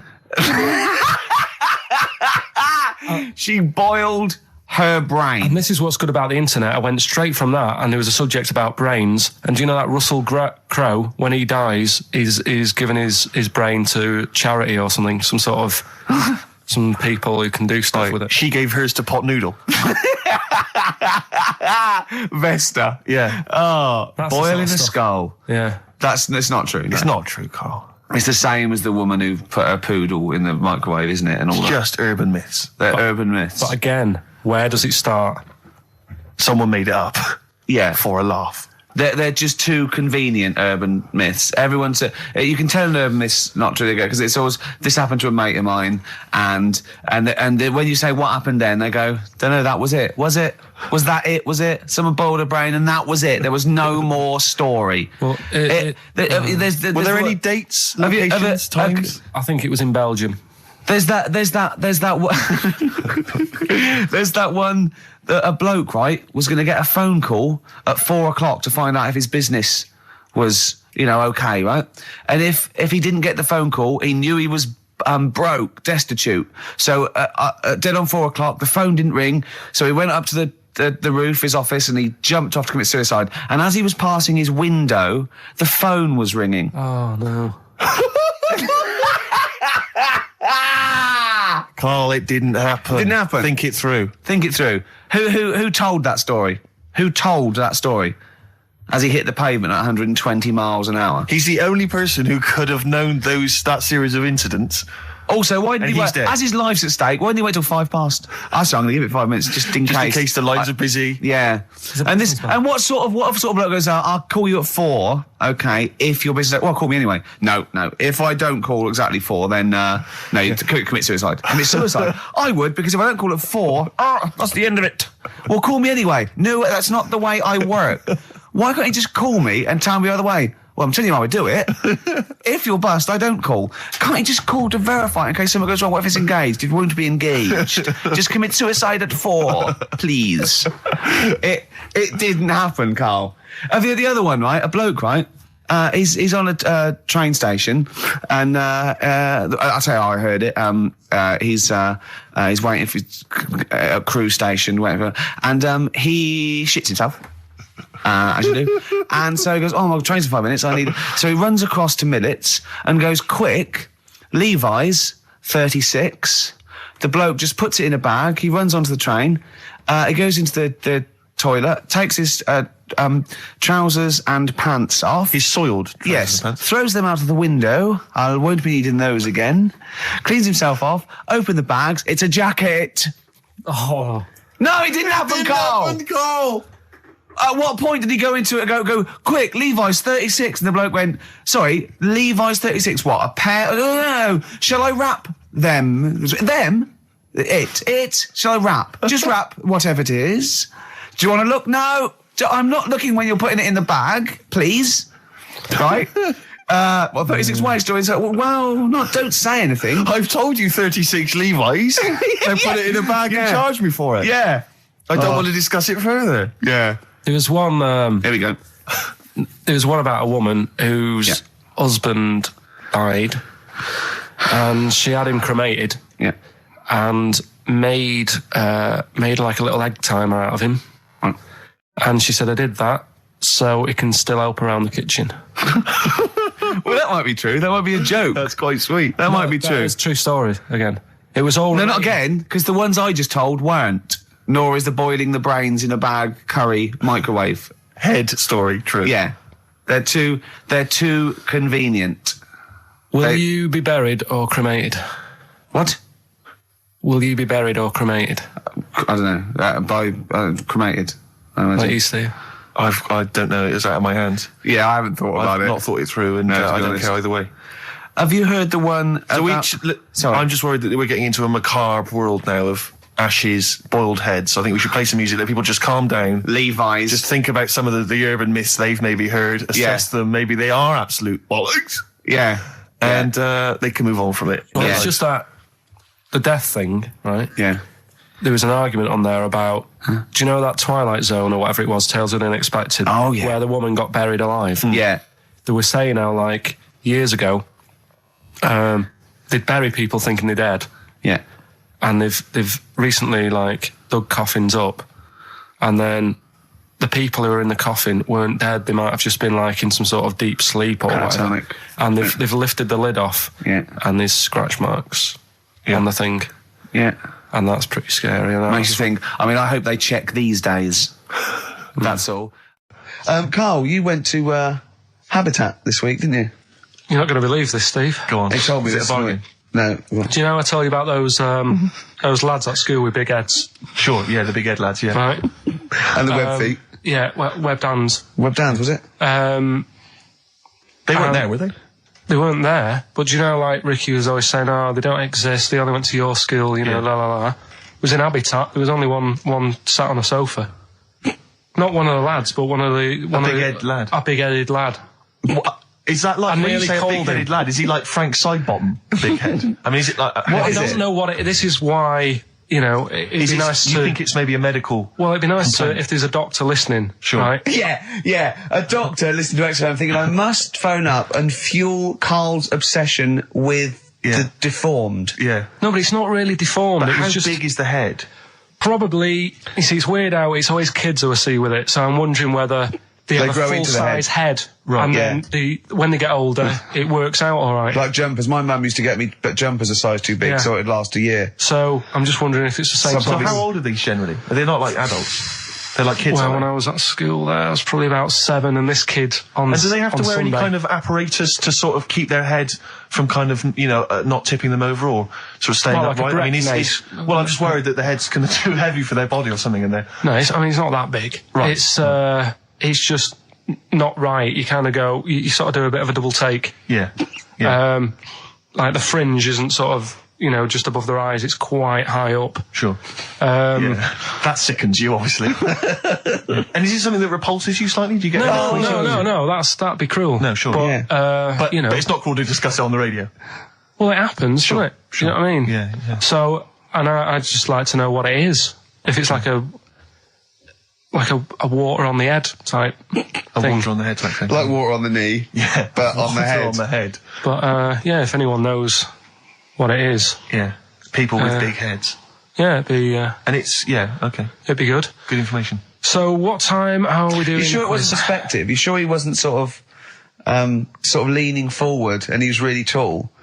So the top of the head looked quite big, but then it went to a little body, but really his body was a lot further away. No, big head. Yeah. Just a big head.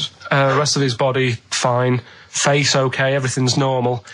You weren't looking at him in a kettle. If you wore a hat, it'd be alright, but... What do you mean if you wore a hat, he'd be alright? You'd probably just think, oh, it's a big hat or something. Yeah, well, what sort of hat? So you don't wear like a 10-gallon hat? Yeah, that would go down onto his shoulders with 2 eyes cut in it. Yeah, like something from the Ant Hill mob.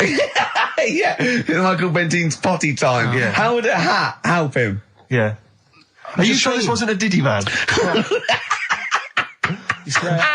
I'm not being mean, I just want to know what it is. No. Okay. Right. Well, if you are a doctor listening and you want to use your kind of free Saturday... Not the doctor who phoned the bloke in America and said, where do I get blood from? Sure. Not that doctor, because I assume he's been struck off now. Sure, give us a call and sort out the whole big head conundrum. What's the number? 08700 800 1234. That's also the number to call if you have Bruce Springsteen tickets available. I will pay up to £47. Don't do it. Go yourself. Don't give them to Steve for cost price. Make a little profit. Oh, I mean, don't take the mickey. You know what I feel. You've already ruined the bad thing. Don't ruin some more of my dreams. But I'll tell you what, if you do get Steve a ticket, he'll be so grateful that he will spend a bit of money on you, I imagine. You'll buy tickets and, you know, give him something pretty special because you're earning now and, you know. Yeah. So let me discuss that with them, Rick. I mean, let's not make any promises. Well, what was that thing you told me the other day as well? I'm talking about it. People have been phoning up about this. I don't think we should talk about conditions of the mind and brain. Well, that woman's put you right. Yeah, shown us it's hydrocephalus. It could be, and all it is that it's totally curable and normal life. What they do is it's a baby born with sort of water on the brain, and it comes out. Must hurt a bit in childbirth, and then they just drain it off. It's just full of water. I tell you what. What? You've just reminded me weird stuff going on in the world. But it wasn't a baby, was it? Maybe it was a baby. Maybe it was a baby, but it had water on everything. Well, listen, right, this was a kid with a big head, as far as I'm concerned. He wasn't a baby. But we know what he's got, everything's sorted. But other things, right, that are weird in the world, yeah, do you know, you're Carl. always like, you're going on about there's no ghosts and stuff. Yeah. Right? How do you answer this one? Someone here who I work with, right, I'm not going to say the house, it doesn't matter, but they were eating space cake, right? What do you mean by that, Carl? Explain. What's a space cake? For people who... It's some sort of druggy cake, isn't it? Yeah. Right? A dope brownie or whatever, yeah. Right. So something with cannabis in it, is that what you're saying? I think it's something stronger than that, isn't it? I don't know. But anyway, he was having this space cake. And you better give me the name now, Carl, because I've got to report him. No, listen. No. It really doesn't matter. No. Is he Sturgis? Was it Claire Sturgis? Yeah, she wouldn't bother. She's gone on the hardest. She doesn't bother with those. He doesn't do anything to her now. Straight to the vein, yeah. So listen, right? So he's at a party, right, with his mates, and they're listening to the Star Sailor album, right? Right. And he's sat there, and he's had some of this cake. Yeah. Right. And he's listening to the album, and his mate sat across the way talking to someone else. Right? That's weird. The album's on, and he thinks to himself, this track's going on a bit. Yeah. And his mate across the way, who's talking to someone else, heard him say it, and he goes, yeah, isn't it? Yeah. So he goes, oh. Right. And he goes... See, usually at this point, I say this bloke taking drugs, but you started the story with this bloke no. had done some drugs, right, Rick? No, if he was here now, right, he would say, yeah, I know it sounds mental, but it happened. And it wasn't just a one question. It wasn't just like, oh, this track's a bit long, innit? Yeah, it is. He had a whole conversation. A whole conversation with the guy. And sorry, I just want to clarify. You mean he had the whole conversation telepathically? Yeah. Right. He didn't just shout across the room. And they've recently met up and, like, they've sat there and tried to, like, work out what happened. And it's never happened. Presumably they didn't have to talk at all anymore. Yeah. Why did they meet up? Couldn't they just stay, like, in their own homes? Just stay at home, do they have to have that cake before they start having a conversation? Hold on, wait a minute, lads. Why are we using our lips? Yeah. This is using way too many... I'll take them. There you go. My only question with that is, being skeptics like Ricky and I, whenever we hear a story like that about the paranormal, the first thing we always look for is maybe some other explanation. Yeah. Maybe one vague idea. Lying. Could be lying. Chinese whisper. As I think you pointed out, there are drugs. It's often an issue as well. Madness. Yeah. Fear. Delusion. Sleep. Yeah. You know, there are so many things you go through. I'm going to go with the drugs before your dead grandmother pops into the equation. I'm going to go with the acid. Right. Tell the other story that you totally believe this as a true story, don't you? The fella with the being killed. Right. Do you know how the other week we were talking about some fella who had his head cut off, and he said, when my head goes into the basket, I'm going to blink a lot. See how many times I can blink. But if you remember, when Carl first told me that, it was, I think it was Simon or Nick that pointed out. He goes, no, that's not quite right, Carl. Carl told me that he had his head cut off, and when his head was in the basket, it looked up and said, count how many times I blinked. But he believed that as well. So he was happy. He was happy with that. Sure. Do you know what I mean? So yeah, a couple of weeks ago, there was a guy, he had his head cut off, and before he had it off, he'd said, I'm going to blink to show that there's life after death. And he did 32 blinks, right? Sure. So you two were sort of pointing that down the other week. Yeah, we were sceptical. So I looked again on the internet at some other website. Yeah. And there's a guy... Sorry, is the website, just to clarify, the website is the place where you bought that property on the moon, didn't you? Because it was a bargain. Right. So, this guy... Been gazumped. Look, we'll see who's been gazumped when this world ends. I've got somewhere to go, alright? And I know you'll be calling me up, saying, oh, can I come with you? Have you got like 2 square foot? No, I've got acres. You're going to have to stand deadly still on the moon in your 2 square foot. I've got about 20 acres. There's no place for Suzanne, it'll just be you. 12 off, love. It's all those people with big heads and web feet that've been buying it all these years. Well, listen, right. Go on. Anyway. Play a record, tell us the story after it. We've been chatting for sorry, Carl. No, there's no record. Play a tune, we'll come back with this. What's this, another ghost story? No, let's play one of my favourite songs of all time. I'm going on holiday and getting into a lovely serene move. Sorrento is probably from that. It's Neil Young, After the Gold Rush. Beautiful.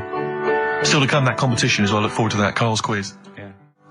What an amazing track that is. Tune, yeah. Neil Young, Dynamite. After the Gold Rush. So go on, Carl. Sorry. Go on, Carl. So let's take us back a few steps, Carl. What's the story? Right, so I did some research. Right.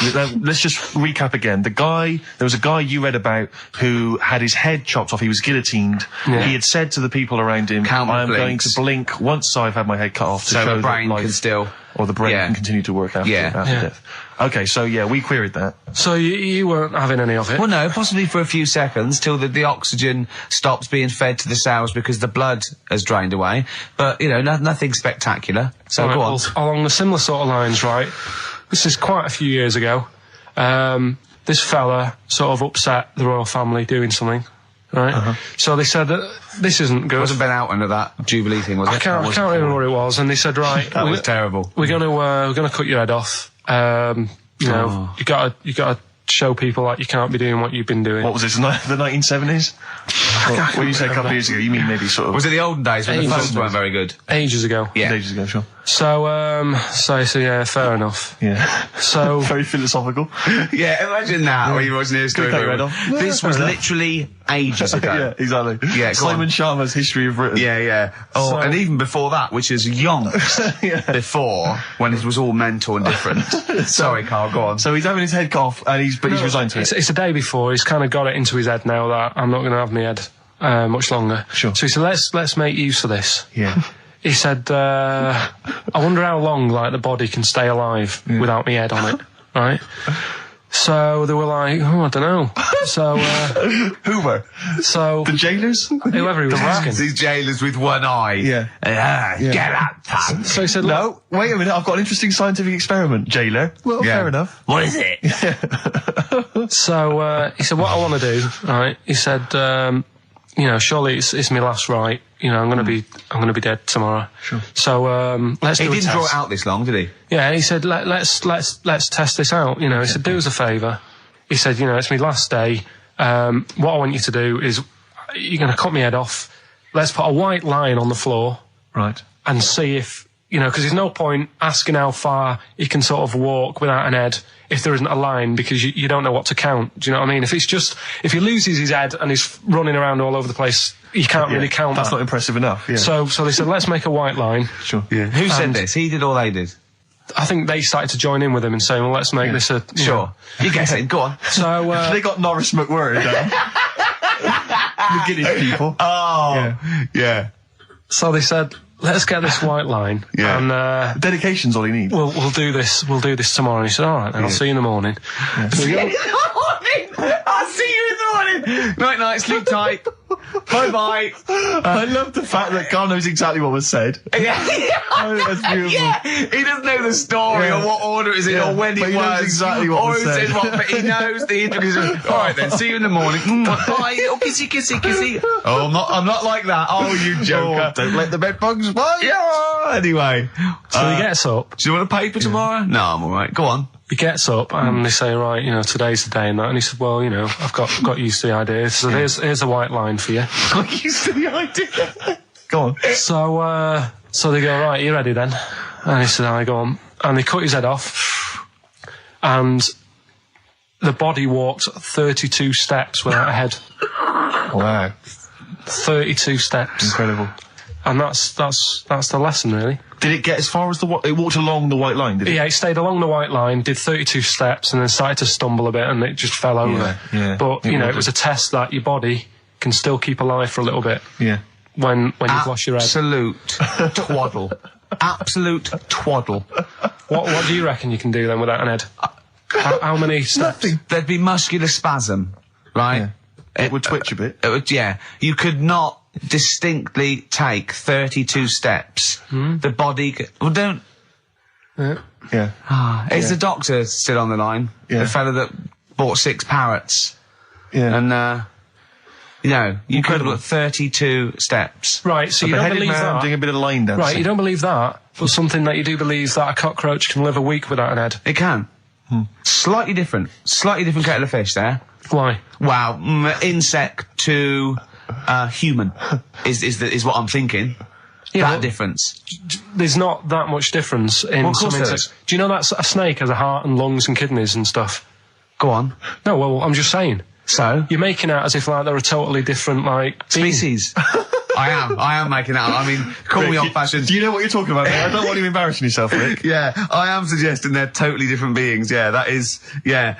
Now, Karl, the cockroach is a very different thing. The interesting there is that it lives without its head, because a lot of it's on. There's some of them are phototropic, chemotropic. Some of them just literally have irritation and muscle memory. I mean, they do have a central nervous system, but it's very different. So if you lose the head, it bypasses a lot of that anyway. All this is running around. The reason it dies is because it can't take on water. But it's very different to a man, right, having consciousness and then losing that, and the body's still going, no, I think I remember what I was going to do here. Yeah, so I'm going to carefully walk 32 steps along this white line. And maybe just looking down going, oh, missed a bit. Yeah. Maybe the head was in the corner going, left, left, left, oh, he's now, ooh. Well, let's just put it out. I mean, if anyone listening has maybe had a relative beheaded, maybe in a horrendous car accident, but they got up, maybe they went for a walk, they had a little chat before they passed on. Karl. Get in touch. Karl, you are my favourite being. You are my favourite species. Now, you, Karl, may not be particularly different genetically from a cockroach. You are. Why can cockroaches do that? Why whoever made them went... Let's play a record. Do you know what, when I told him this fact, I send him little facts on text messages just to inflame his, interest. I just sent him a cockroach can live 9 days without its head. He texted back, what's the point of that? Yeah. What's the point of They're that? not doing experiments, these cockroaches. It's a boring last week to have. And he went, on top of all that, you're thirsty. So it's the worst week of your life, isn't it? That week without your head. Play a record. Karl. Competition time next. Oh. Look at his little face. Look at his little face. You've not heard Karl's competition. Oh, we could live without an head. Right, okay, educating Ricky. What have we got? Airy Chinese kid, go on. Right, yeah. This is the... I didn't want to do this. Really? You didn't want to do it? Well, I wanted to give you 3, and I gave you one. It was like the alien man gets a beard or whatever. Yeah, which was total rubbish, so this one should be better, maybe. Hairy Chinese kid. Right, well, we've talked about airy people in the past. True enough. Haven't we? Yeah. The little kids who grew up in woods and hung around with wolves and that. Yeah, again, you're confusing it. Yeah, they're not, there were some people that were born... very hirsute. They were not the people who were brought up with wolves. You just put that together in your Homer Simpson type mind. Right, well, this is like a sort of close to that sort of story. But the weird thing is, right, Chinese people aren't that hairy as a nation. No, seriously, that's a well-known fact. They don't have that much body hair and stuff. Okay. So this little kid who was born over there, he was like covered in stuff. Was he? And it was only his nose that wasn't hairy. The rest of his body was caked in hair, right? And his hair sort of What sort of hair was it? Was thick hair. No, what I mean is, was it sort of like a pony's mane, so he just looked like an Ewok? You know what I mean? Just like hanging down sort of straight, dark hair. In the picture, it looked like it grows from his eyebrow. It grows from his eyebrows quite thick. And then it just goes all the way over his head. You don't think it was just really long eyebrows that he'd done a comb over? No, it was all over his body. It had a picture of, like, his back and that. Yeah. And, had he styled it? Had he styled it at all? Did he have it in a quiff, or...? No, it was just hanging all over him. Yeah. And they were like, this is a bit weird, happening in China, where we're not normally that airy. That was the scientist speaking there. Yeah. And the local press and that were getting him down, calling him monkey boy and all this. Oh. And thinking Chinese press. But the doctor, yeah. Oh, they're cruel, aren't they? It's like those game shows. That's Japanese, isn't it? Yeah. That's what. Yeah. And the doctor said, was Carl talking through all that time while we were just like talking to each other then? Because I turned round and I still saw he was talking. So anyway, the local press came in to see the hairy boy, the monkey boy. Yeah, and they were like being tight, taking the mickey out of him, and the doctor said, showing him nuts. Said he's only airy. Said he's a healthy young kid. The only faults he's got is he's got a little bit of eczema and a boil. And he said everybody should just treat him the same, and I think he grew up a healthy kid. Yeah, so that's the end of the story. That's not a story. Why? But I've got nothing. I don't know what to say to that. So someone in China was born slightly hairier than the rest, and he was normal apart from eczema and a boil. That to me isn't a story. But if it is, I've got a million. I mean, it's sort of like bloke from Manchester went a bit bolder than the rest, got a job on radio. He was normal. I mean, that's not a story, is it? So that's educating Ricky. Will we? Brilliant. Do that next week. That is brilliant. No, I think that was good. I did. I mean, I enjoyed that. I learned something from that. I mean, I want to get. I mean, this is all from one book, is it? Yeah. That's an interesting book.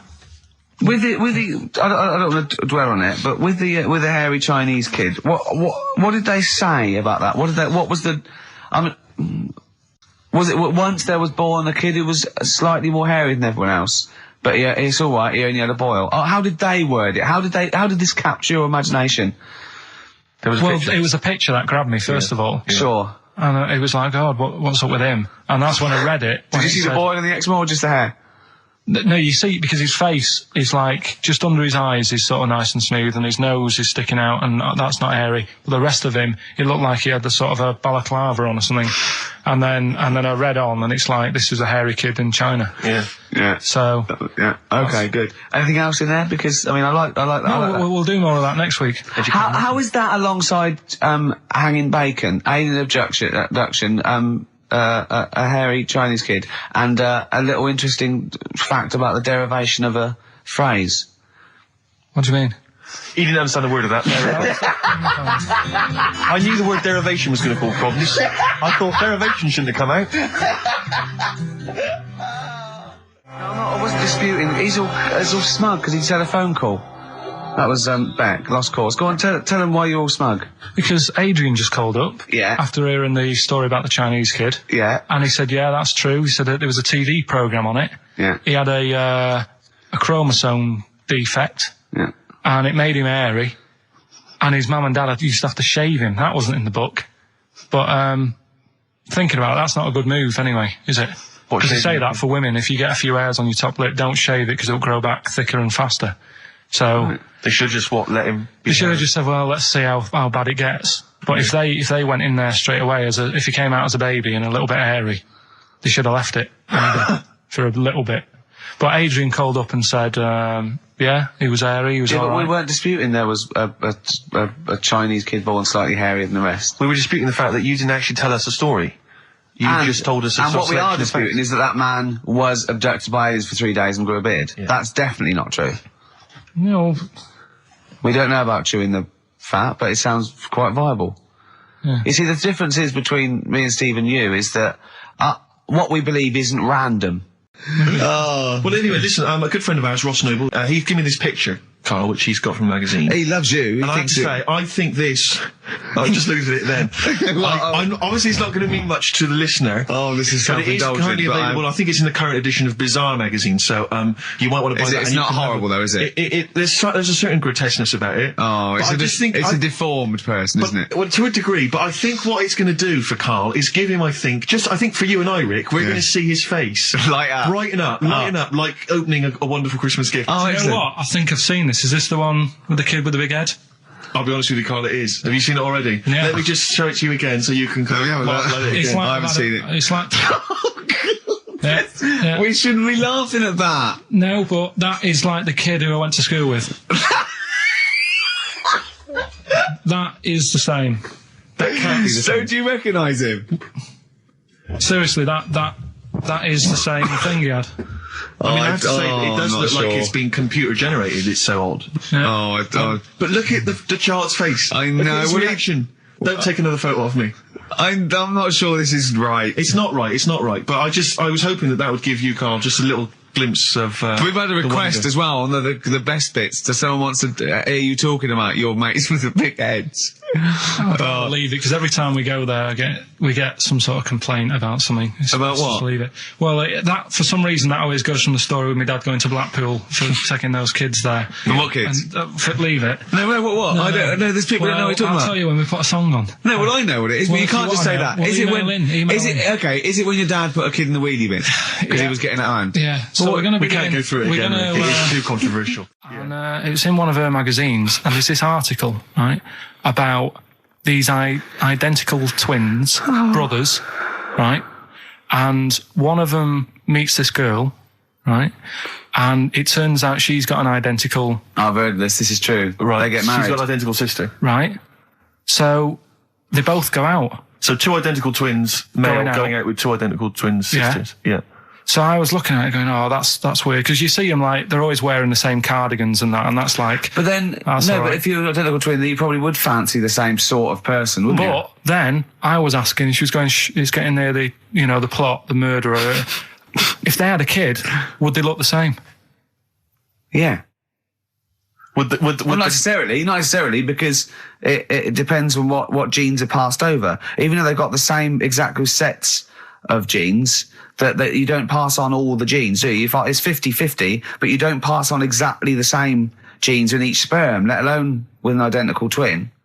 Yeah, but even though you don't do that, like my brother and sister don't look like me, but you know they were related. Because they share 50% of your father's genes. Gobbledygook. Yeah. No, you share 50% of your father's genes and 50% of your mother's, but not the same 50% on two occasions. I think you completely lost him already. When you brought in the word genes, I thought you were thinking, what no, they wouldn't necessarily. They wouldn't necessarily, no. They could do by Did Suzanne chance. Look at you like Oliver Hardy looks at Stan Laurel when he's just like nailed his hand to a wall or something? She went, ask Ricky tomorrow. And then turned up John Nettles. And then turned it up. Yeah. Oh, that is brilliant. I think I heard a story once where two sets of Siamese twins married. What if you fancied the one on the left? Yeah. What if one of them was having an affair behind the other one's back? That'd be difficult to conduct, wouldn't it? You better show off he's waking up. What are you doing? What are you doing? What are you doing down there? What are you doing down there? There's no one down here. Well, I think there is, because I can see her sister here. No. What's she doing? No, she's covering for him. What are you covering for him for? He's your husband.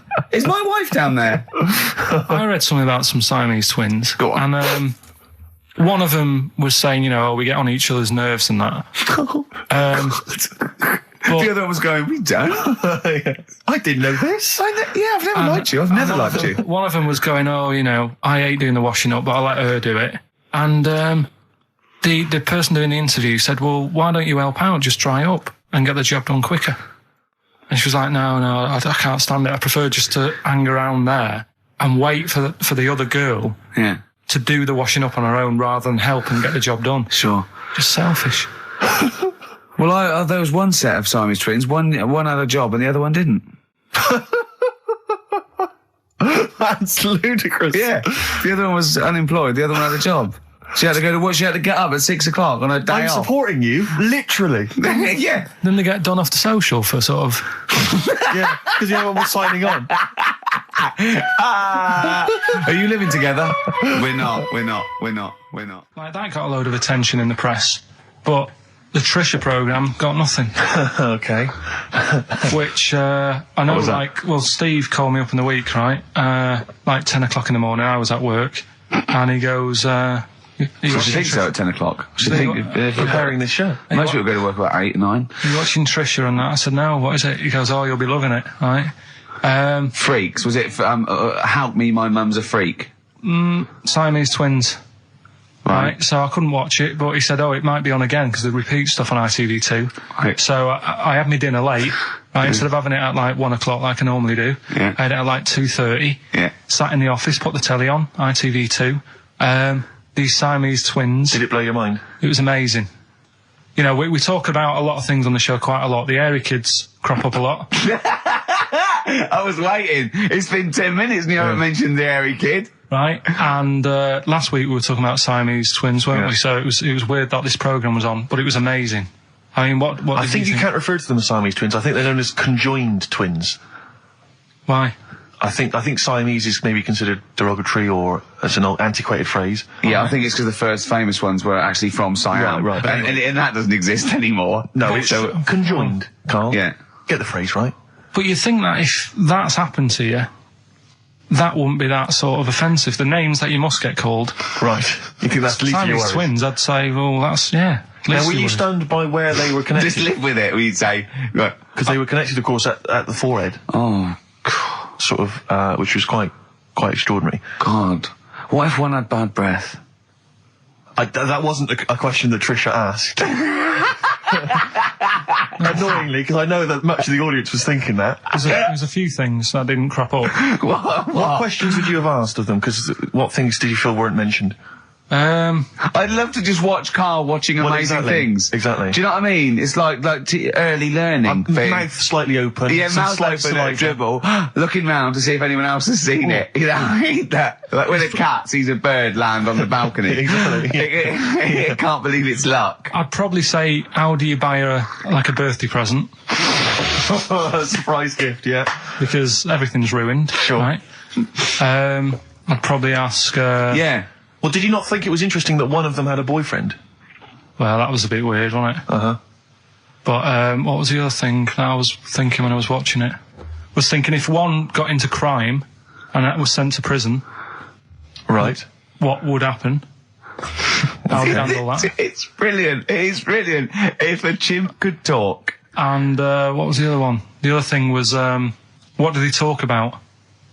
Because it's not as if you can say, well, guess what I did today? Do you know what I mean? Yeah.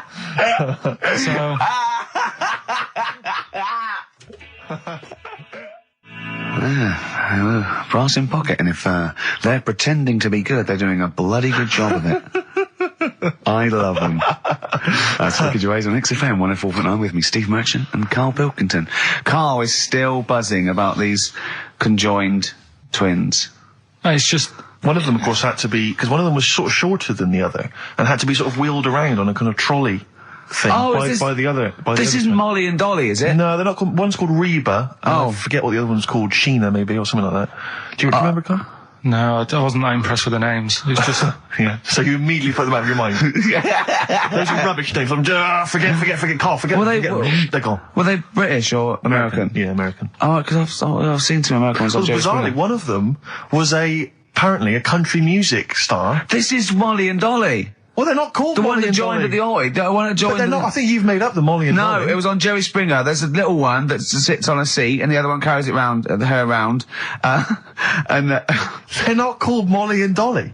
There was something like that. They're called. Well, we know that one of them's called Reba, and I forget. And one of them's a country and western singer or something. Yeah, and but she was saying, "Yeah, I've just made a movie. It's coming out shortly in theatres." Is your sister in it? Yeah, and the other one said, "Oh, I'm not involved." It's utterly bizarre because they live there. They work so hard to live their lives separately. Yeah, they say it's all. Yeah, exactly. Of course. So, yeah. They try not to. So she's talking about her music career, and the other one's sort of not taking any kind of credit for it, which is nice. It's weird though, because when she was singing as well, the other one just stands there. She doesn't join in. She doesn't sort of dance. Offer backing vocals. Do you know what I mean? Make a group out of it.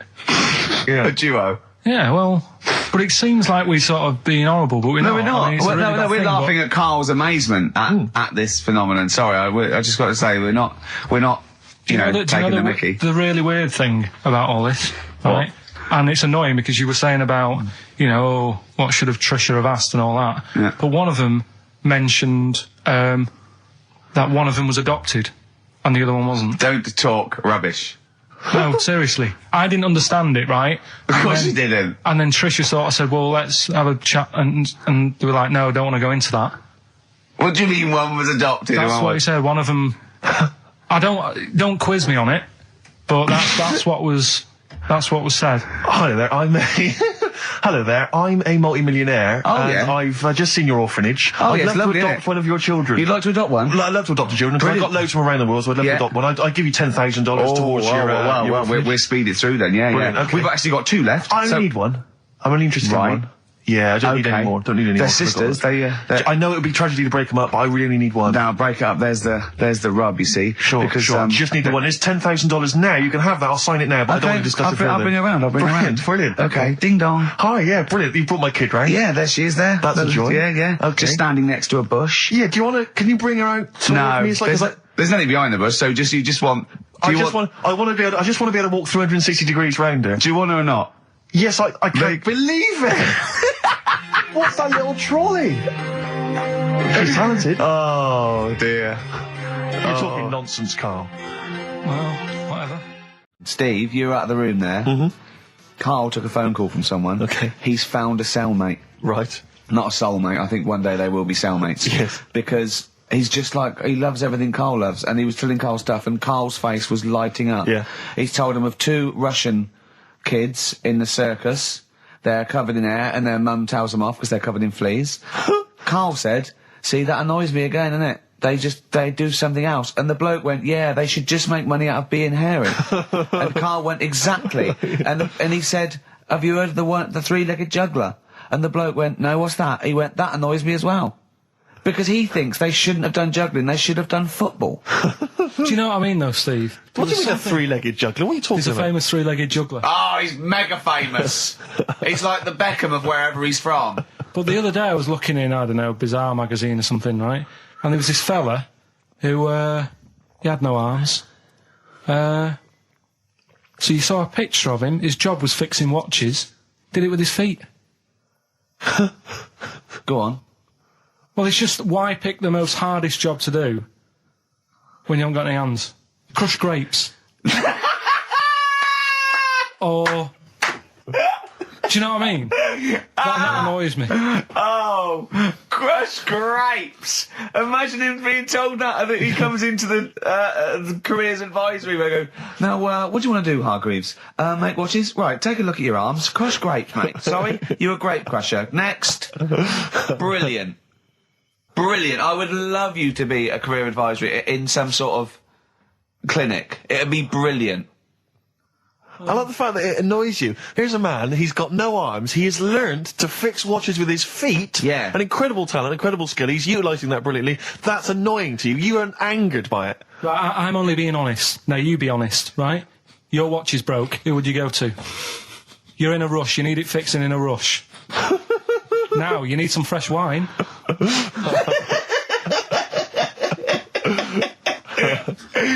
Be honest. Oh, you're amazing. But what's this thing that you've been talking about, this video? Freaks, right. It was a thing that was banned for like 50 years. I think it's been taken off again, but I don't know why, if it's just been deleted, right? It's a quest. If anyone out there has got a copy of Freaks on DVD or VHS, can Carl borrow it, please? I mean, I almost want to set up a camera to see him watching it. It's absolutely real. They used people in the circus of the time. I think it's the 20s or 30s, the Depression. And there's people, there's coneheads, there's a bearded lady, all genuine. There's a bloke they call the human slug who's got no arms and no legs, Carl. And he's just there, and he rolls a cigarette and lights it with his mouth. I think I've seen his brother, who isn't called the human slug, is called the Pillow. Right. How does he make a living? He, Does anyone want to meet Carl for money? Do you know what I mean? Like the annoying thing was, right, there was a picture of him, I was going to put it on I think I've seen his brother. on our website, we put things up like this, right? If you go to ricky.gervais at xfm.co.uk / What? You put things like that on my website? It's nothing to do with me. I want people to know that website is not kept or looked at by me. So, what have you put on there? There's a fella on there who's known as the Pillow. And he's, you see, I get a bit worried with things like this because we're not sort of having a go or anything. It's just things that fascinate you. Yeah. And, yeah, it's a guy, it might be the same sort of thing. What's your one I called? bet you used to stare at people with goiters, didn't you, when you were little, in Tesco's? Well, just go to xfm.co.uk/Ricky, it is. What's the worst thing you've ever seen on, like, a human face? You know what it is, and I don't want to talk about it. I can't remember. Have you told me? Yeah. What is it? But go, it's not go the elephant lady. Go to the... Yeah. Is it the elephant lady? You talked about that, I know. Yeah, I don't want to talk about it again. Go to the website and see the human pillow. Why is he a human pillow? That's what annoyed me. I thought he was more of a draft excluder. Oh, that breaks all kinds of rules. Buzzcocks, harmony in the head. Now, things are flying here at XFM. People have called in. There is a video of freaks on the way. Carl's going to see that within the week. That's exciting. That is exciting for me. Do you know what I mean? About our education of Carl. We started off trying to teach him about science and history, and now we just find out he likes pictures of hairy Chinese kids and women. Who doesn't? No, true. You've got a theory about pictures of freaks, haven't you? You see, you always bring things up that I don't want to talk about, because I'm really worried that people, if you've just tuned in for the first time, it's the first time you hear it, and we're talking about hairy Chinese kids. Yeah. Talking about the human worm. Carl, listen. People don't think that you're taking the piss out of those people. They lump you in with them. Do you know what I mean? They think that you're a freak of nature. So you can say anything you want. Do you know what I mean? Because it's honest, it's from the heart, it's genuine. So... don't worry about that. Yeah, but Suzanne was saying last night that I've got a heart of stone, or whatever it is. Why? Because I wasn't crying at Comic Relief. And all I always used to say to her, get out Elephant Man, let me watch that for 30 minutes, I'll be crying my heart out. Why? Why do you care about that but not... Because it's... That is more real, isn't it, right? Think of John Merrick. Sorry. What, the film starring John Hurt... is more real than footage of starving people in Africa? No, but what I'm saying is, think about... See, this is why I didn't want to bring it up, because people are going to just say... Well, you're allowed to cry at what you like. People can't have you for not crying at someone and crying at someone else. Imagine that, like, if you've seen the film, you know, his head's all, you know, messed up and that. Yeah. He's getting picked on all the time. Yeah. By Michael Elphick, I remember. Yeah. It's just really, really sad. Whereas, you know, we're trying to help But out you give him a bun people. and he forgets it. Do you know what I mean, though? He never forgets, Rick.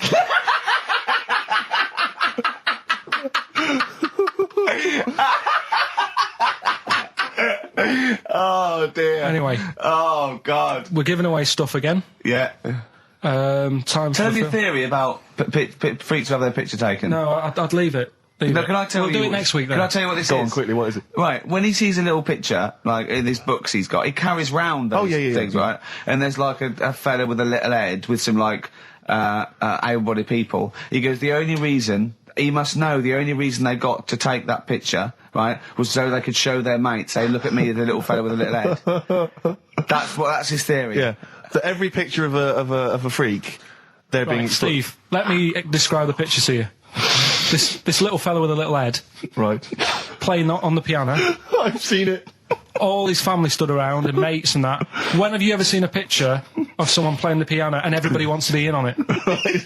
Doesn't happen. Maybe it was one of those kind of Christmas cards they sent out to everyone. It wasn't. You could see one of them was like in a rush to go away. He was probably planned to go out, and he was like, but they were taking a picture. It's, I'll be in it then before I go out. And it was all... He's out of order. Yeah.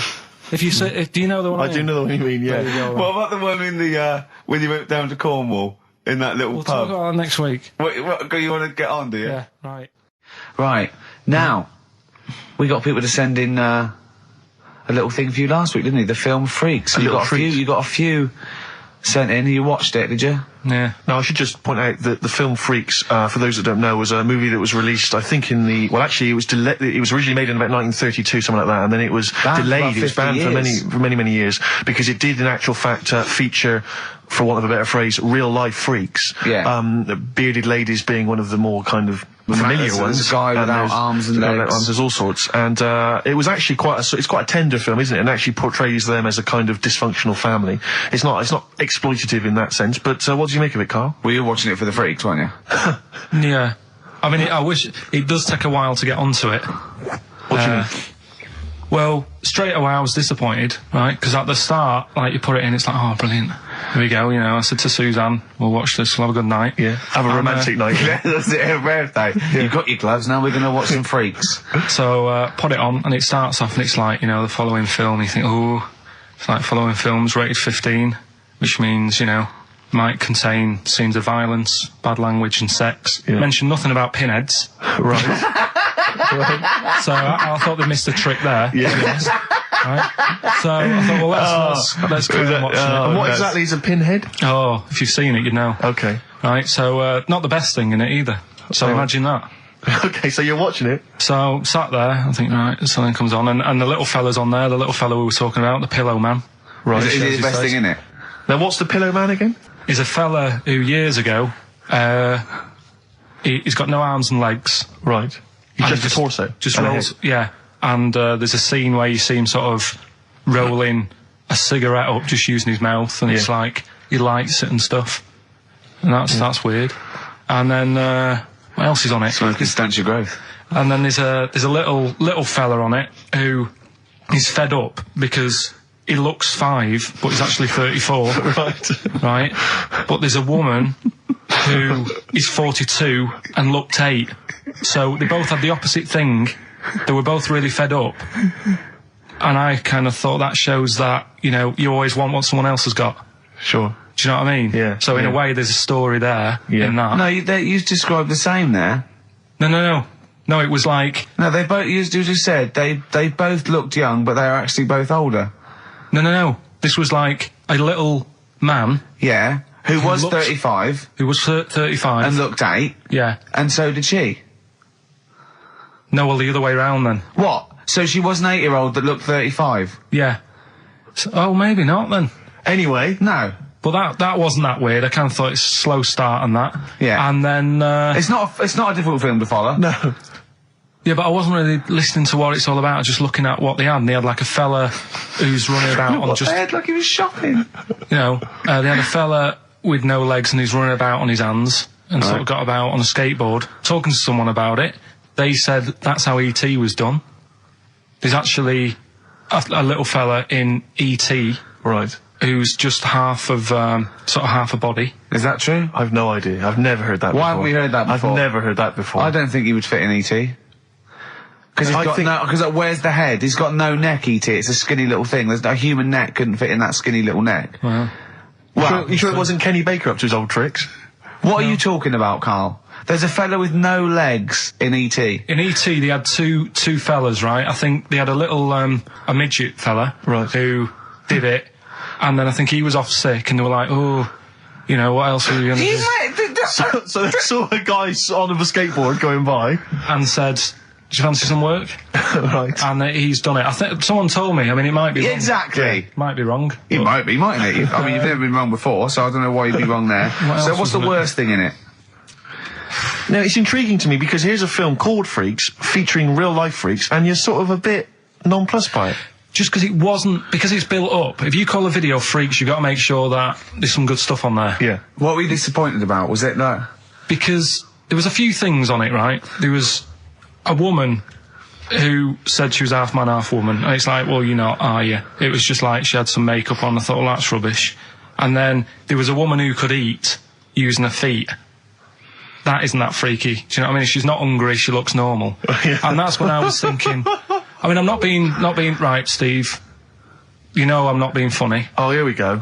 No, but I'm just saying, if that woman wasn't eating and you were sat next to her in that film, yeah, I'd probably be sort of drawn to you more than her. I'm not... I know you hate me saying it, but there's no point sort of pretending.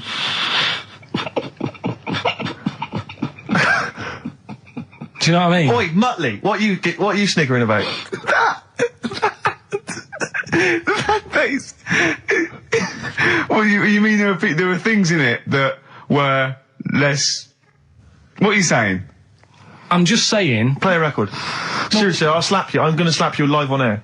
Yeah, but you always get... I'm slapping you live on air, I swear to God. Alright, play a song then. He's playing a song. I'll play the song. Keep the finger up.